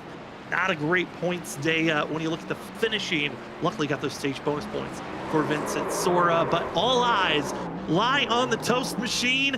Nick Crawford will grab himself the victory here tonight, locking himself into the round of 8 in just 3 weeks, and it will enjoy the week off with this victory. And as 74 burns it down, we will step away. When we come back, we'll talk to our top 3 and a spotlight driver right after this. Wide with one another as side-by-side racing continues on. Christopher Norris has been able to move up 3 spots for himself. Dakota Moniz, another driver in the 5 that's moved up 3 spots. And for Dakota Moniz in the 5 machine, this race is so critical because the driver he's runs, Christopher Norris, and all defense incoming contact into the outside wall. Everyone's got to just get around. Norris locks it down, but the second pack is rolling in. It looks to be almost contact, and it is. Major one for the second pack. The admins have to throw the yellow, and that will be your first caution of the day. Oh man, Sam, that was a huge collision. I don't know who caught, hit Norris in that second pack, but it all started up there with Christopher Norris and Ali Fonseca. It looks like coming off of 2, making some contact. I don't know if it was netcode actually. So then when we go back and look at this, you'll see that as they come off the exit of 2 here, it's just going to be a gap between them. Puts Norris up in the wall, and then from off the wall, here comes the 38 down off of it into the 24, who's going to slam that wall off the right front of his truck, and then Norris is locking it down, sliding across. It looks like that was the 14 Arizari and Tyler Dangler. Tyler Dangler, who was tied in points for the cutoff line. That major damage is going to be critical for himself. Required damage for Tyler Dangler, and that one incident wreck on lap 17 could be the ends and hopes of Tyler Dangler trying to make the playoffs. That is so heartbreaking for Tyler, who's had a season of ups and downs and some bright spots. You can see right here for GT. He is already a car length and a half ahead of Danny Cochran and Vincent Sora. Great start there for John Forbes, but I think down the back straightaway, he's going to find out real quick how strong this draft is here, as the 2 is going to have a massive head of steam here heading down into 3 and 4. What's he going to do with it? He looks to the inside, but the 11 shuts the door. Now the 15 of Vincent Sora, teammate of Danny Cochran's going to look to the outside of the 2. Trying to bounce to the outside, not able to do so just yet. Gonna have to settle back in line, utilize the draft. Vincent Sora stays high, gives an opening for Cody Reed for a quick moment. Cody Reed backs out for a better option, but John Forbes stays too high, and now the teammates, they'll stay in line on the inside groove. Cochran gasses up, stays full throttle, and gets a bump draft from his teammate. It's going to be seen. Vincent Sora and Danny Cochran working together on that inside groove as the two, he'll keep his nose ahead to try to lead a lap here. There we go. And we are back here, folks, for the post-race show here at the Kansas Speedway for the ISRC Larry Arch Productions Truck Series. And what a night we've had here so far. It was a blast to cover. But let's hear from our winner tonight, Nick Crawford, getting his 5th victory of the season. Let's hear from the 74 after he locks himself into the round of 8. Yeah. Hey, Nick and Zach up in the booth. You got a copy? Hi, Zach. Yeah, I'm here. Well, man, I tell you what, excellent victory, 5th of the season. Take us through the initial thoughts and emotions coming from that 74. Woo! That one was kind of hard. That was probably the hardest one this season to get through. Cedric, he's a really good driver, especially in these clutch moments. I know I can think back to many races where he's passed several people late. So it was spooky sitting there, just trying to make sure that I was consistent. I had to turn off all the black boxes and everything just to hope that I can get to the end without hitting the wall. And I think I hit it once going into the corner, but I think I did okay. That you did, mate. I tell you, it was a impressive showing from yourself. I mean, when did you feel early in the going that you had a shot? Because we seen you early in the go and really have the long run pace. Yeah, once I found the long run pace, that was when I knew I had speed, but it really was going to come down to the pit strategy. Was the race going to go green? And after that first pit stop under green, I noticed that Cedric was able to catch back up to me and John, and then almost pass both of us. If I didn't try to just hold him off on the top line, Cedric would have been gone. So once I saw that, I just, pulled the old Zachary Hall and just made sure I was the last one to pit out of the front runners. And I think that's really what won it for me, because then I was able to catch him back and make the pass. It definitely seemed to play out in your favor here tonight, Nick. I tell you what, man, it was a excellent battle between you and Cedric there. But the biggest thing you got to take, going to the round of 8 now, locked in for a possible shot to go, maybe lock yourself in for that championship round here in a couple weeks. But, man, how do you feel with that? Also building up bonus points as we head to a Roval, where we know at the road courses you perform very well. I can't remember which season it was. I think it was season 4 when I won the championship, but I got 5 points at Nashville after I bumped John out of the way, and that got me into, I think it was the final 4, because I was having a really bad race at Atlanta, and I think I got in by like 1 or 2 points because of that. So it's very important. I'm always pro get as many points as you can. So it's definitely some good momentum. It lets me be relaxed next week and not worry about mistakes and possibly get a win there. If not, I definitely want one of my teammates to get a win there as well. We're all really good on the road course, so I think there's a good chance. That there definitely will be. Well, Nick, before we let you go, you're going to celebrate the victory, my friend. Anybody wants to shout to? Of course, I need to shout out my teammates. I already apologized to them, but I want to say sorry again to John Forbes. I ran into him on pit road. I'm so glad he did not get a speeding penalty, but I think it kind of screwed up his little pit road entry and exit. So apologize there. Shout out to my other teammates and Tyler, our affiliate, not affiliate, kind of basically a teammate. Shout out to the admins. Shout out to my beautiful wife, and then of course we actually just lost a friend recently, and it's a sim race. It's not really too important to some, but it's important to me. So this is dedicated to you, Brad. Wherever you are, we're thinking about you. But that's all I have for today. Well, again, congratulations, Nick, on the 5th win of the season. Go celebrate this one, and we will see you in 2 weeks at the Roval. Thank you, guys. All right, folks, that was your race winner here tonight, Nick Crawford in the 74. What a battle it was between him and the 7 machine of Cedric Hunter. Let's hear from that 7 of Cedric Hunter from the 2nd place position. Hey, Cedric and Zach up in the booth. You got a copy? Yes, I do, man. How's it going? Going good up here. I tell you what a battle it was between you, John Forbes, and Nick Crawford coming down to the very end. Take us through it, Cedric, because, man, so close to a victory, but that still has got to feel good to start off the round of 12 with this run. Yeah, man, I can't complain. Start the playoffs with 3 consecutive podiums after having kind of an up and down season feels really good. Like building momentum and stuff like that. So, the battle was really good. The battle between John and Danny was super, super fun to watch, and I think John got a little bit of damage there, so it kind of slowed him up. But overall, I mean, I felt really good about tonight. We had a lot of good pace, and I'd say my biggest weakness was just trying to make other lanes work. And I think Nick was a little bit better than that, or better at it than I was. So, he had the advantage also with the tires and everything, and was just because he can move around, he was just better at passing than I was. So, kudos to him. Like I said, felt really good tonight. Unfortunately, didn't feel the best. Unfortunately, like you said, going to end up second, but nonetheless, it's still a good points night for yourself, Cedric. I mean, we saw it was tough to pass. Like you said, the ability to change lanes. How important was that last pit stop, though, coming down to the end of this race? Oh, it was like massive. I felt like I had a really good entry, or just really good pit stop in general, and then when I saw Nick coming, I kind of, it made me second guess that maybe that one lap pressure on those tires kind of matters a lot, because the run before I had the freshest tires out of us three, and I was able to stay right up on Nick's bumper. And I wish that slide job that I tried, or I guess technically that I did do, I wish I would have been able to pull that off a little bit better and got him to check up a little bit, because if I was able to successfully pull that off and take the lead right there, I think I would have been able to build a little bit of a gap and a little bit of a cushion heading into the final cycle. So, that pit stop was everything. Those tires were everything, man.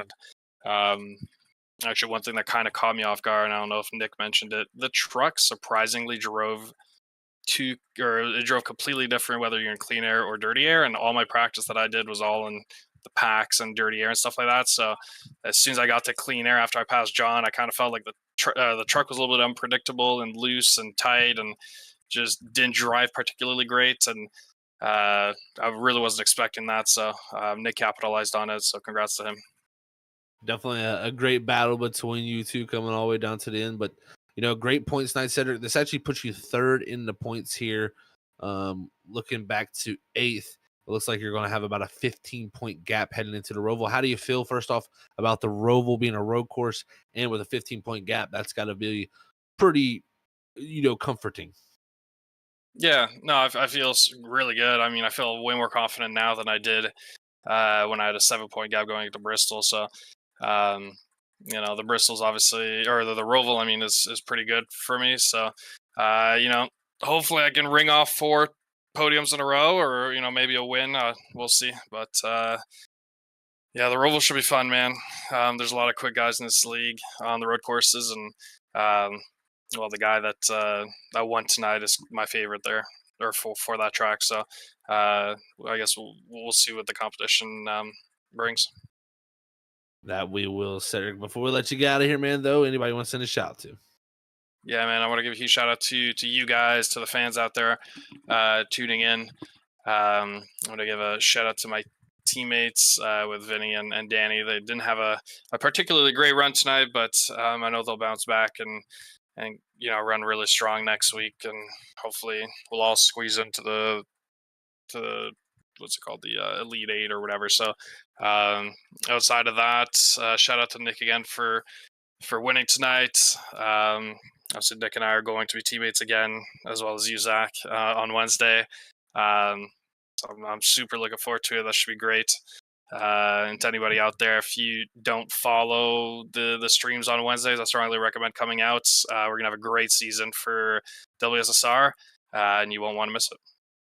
That you won't. Well, folks, there you heard it from the second place man of Cedric Hunter. And right, Cedric, you have a great night, man. I appreciate it, man. Thank you.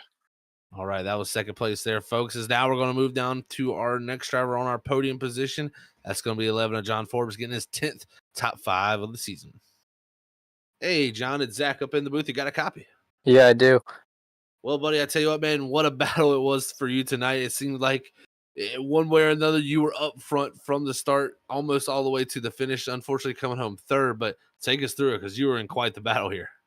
Yeah, I honestly, just going in, I don't really want to worry about Charlotte next week. So I was like, all right, Kansas would be awesome to win or at least get a really good points night. So that was kind of the goal coming in here. I did a bunch of C-fix races the other week when they were here, so felt pretty prepared coming into the night.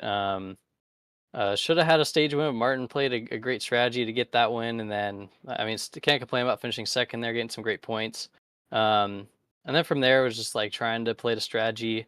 Um, Me and Nick could tell that like the tires were gonna matter. I mean, even a lap or two, which is what it came down to, really. But I tried to gamble it and get some track position in front of him and Cedric on that last stop. Unfortunately, didn't play out. I think I had a little bit of damage, which didn't help me either. But ultimately, great night, finishing third. Nick got the win. Cody had a decent night. So yeah, it was pretty solid night for the team overall, even though we're still in the top 10 position. So yeah, like we're in a great position, sitting second in points. And yeah, I feel pretty confident to make it through the rest of this round. And that's kind of where I was going to go, John. Is the next race here is the Roval. You are, like you said, second in points. It's looking like you're about 18 above that cut line, so that's definitely a good gap to have. But how do you feel about your chances at least going to compete for a win and maybe get some bonus points to add for that round of 8? Yeah, I think I've definitely improved on my road course program for the season. I mean, we've finished I think top 3 or top 2 at least in all of them this season. So yeah, I'm looking forward to it. I think we might have a good shot at it. Definitely gonna take some practice. For whatever reason, the setup and everything, it feels a little bit different than the normal, and I know a couple other guys aren't feeling too confident as well yet. So it's definitely will be one to prepare for, but I feel like as long as I can get a good stage position, we're gonna be pretty well locked into the next round. So we'll see how it goes, but yeah, it's definitely something to look forward to. Definitely is, John. Well, before we let you get out of here, man, and go celebrate with your teammates, anybody wants to send a shout out to? Yeah, I just want to thank all my friends, family watching tonight. The JD Performance Mods for being on board. Truck every week. eFlex Fuel as well. And for you guys for putting these on every week. Well, there you heard it, folks, from John Forbes and the 11 Machine. John, you have a great night, and we'll catch you at the Roval. You as well. See you guys. All right, that was your third place finish there, John. Now we're going to move on to our spotlight driver and a driver we haven't talked to all season long, Malik Kuntz. Let's hear from the 98 himself as he had an excellent run tonight, bringing home the 4th position. Hey, Malik, it's Zach up in the booth. You got a copy? Yeah, I got you. Well, man, you started in the 16th position tonight, man, and you're going to end up being our biggest mover by bringing home that 4th position. How do you feel with your performance, man? Because you really brought your way through the field, passing a lot of trucks. Yeah, I didn't really practice for this race, but I could tell early on that I didn't have short run speed, and I typically on these mile and a halves have good long run speed, so I knew I was gonna have to play some sort of strategy there. And I don't know, at the end of the race, I think Nick was like 3, 4 seconds ahead, but I just did not have short run speed, and I really didn't want to kill my right side tires. So, but it was a good run overall. Yeah, definitely a good run for yourself, man. Best finish of the season for yourself in that 98. And, you talked about, not having the short run speed. Do you feel like if you had maybe a little bit more track position, it would have been beneficial to you to maybe find that speed? Yeah. Start of the race, I mean, my plan was to kind of fall back and just see how the lap times would shake out, and I think I did that the first 2 runs, and I just left too much of a cushion. I think it helped my long run speed overall, but the last run, last green flag pit stop, I picked up the pace a couple tenths, and I think that helped. I think if I'd have had a little bit better track position after the stage, maybe could have been, finished a position or two more, but I don't really know about any other than I don't know if I could have done anything any better than that. Nonetheless, hey, man, still a great run, bringing home that 4th position, Malik. Heading to the Roval next week, a big challenge for everybody. How do you feel about that? I enjoy road courses. I just don't really have speed, but I do think I usually have decent long run speed, so that'll be good. In the last 3 races, I enjoy all those tracks, so we'll see. Well, man, I tell you what, it's going to be fun to watch the rest of your season close out. But before we let you get out of here, Malik, anybody want to send a shout out to? Just my teammates. Thank them for racing. We enjoy each other and racing, so appreciate them. All righty, Malik. Well, man, congrats on fourth, and we'll catch you at the Roval in 2 weeks, man. Thanks. All righty, folks. That was Malik Kuntz there, your fourth place finisher tonight and our spotlight driver. And that's going to conclude our post race interviews. And with that, we're going to kick it back over to our lead man, Sam Dyer, as he's back with us. I am back, and with coming back, we're going to take a look at where the drivers finished out here tonight with our unofficial results. As taking the win, locking himself into the next round, Nick Crawford going to enjoy these next 2 weeks as 74 takes the win. Cedric Hunter going to fall into second, John Forbes third, as we just got to talk to Malik Kuntz in fourth place. Justin Campbell, though, got to give kudos to that 9 machine again, started with that EOL penalty to start at the end of the line for tonight's race, comes away fifth. Jarrett Talmadge able to escape away with at least a recovery run to sixth after being one of the last drivers to pit instead of our top 10. Vincent Sora, Cody Reed's going to take seventh. Eighth goes to Vincent Sora.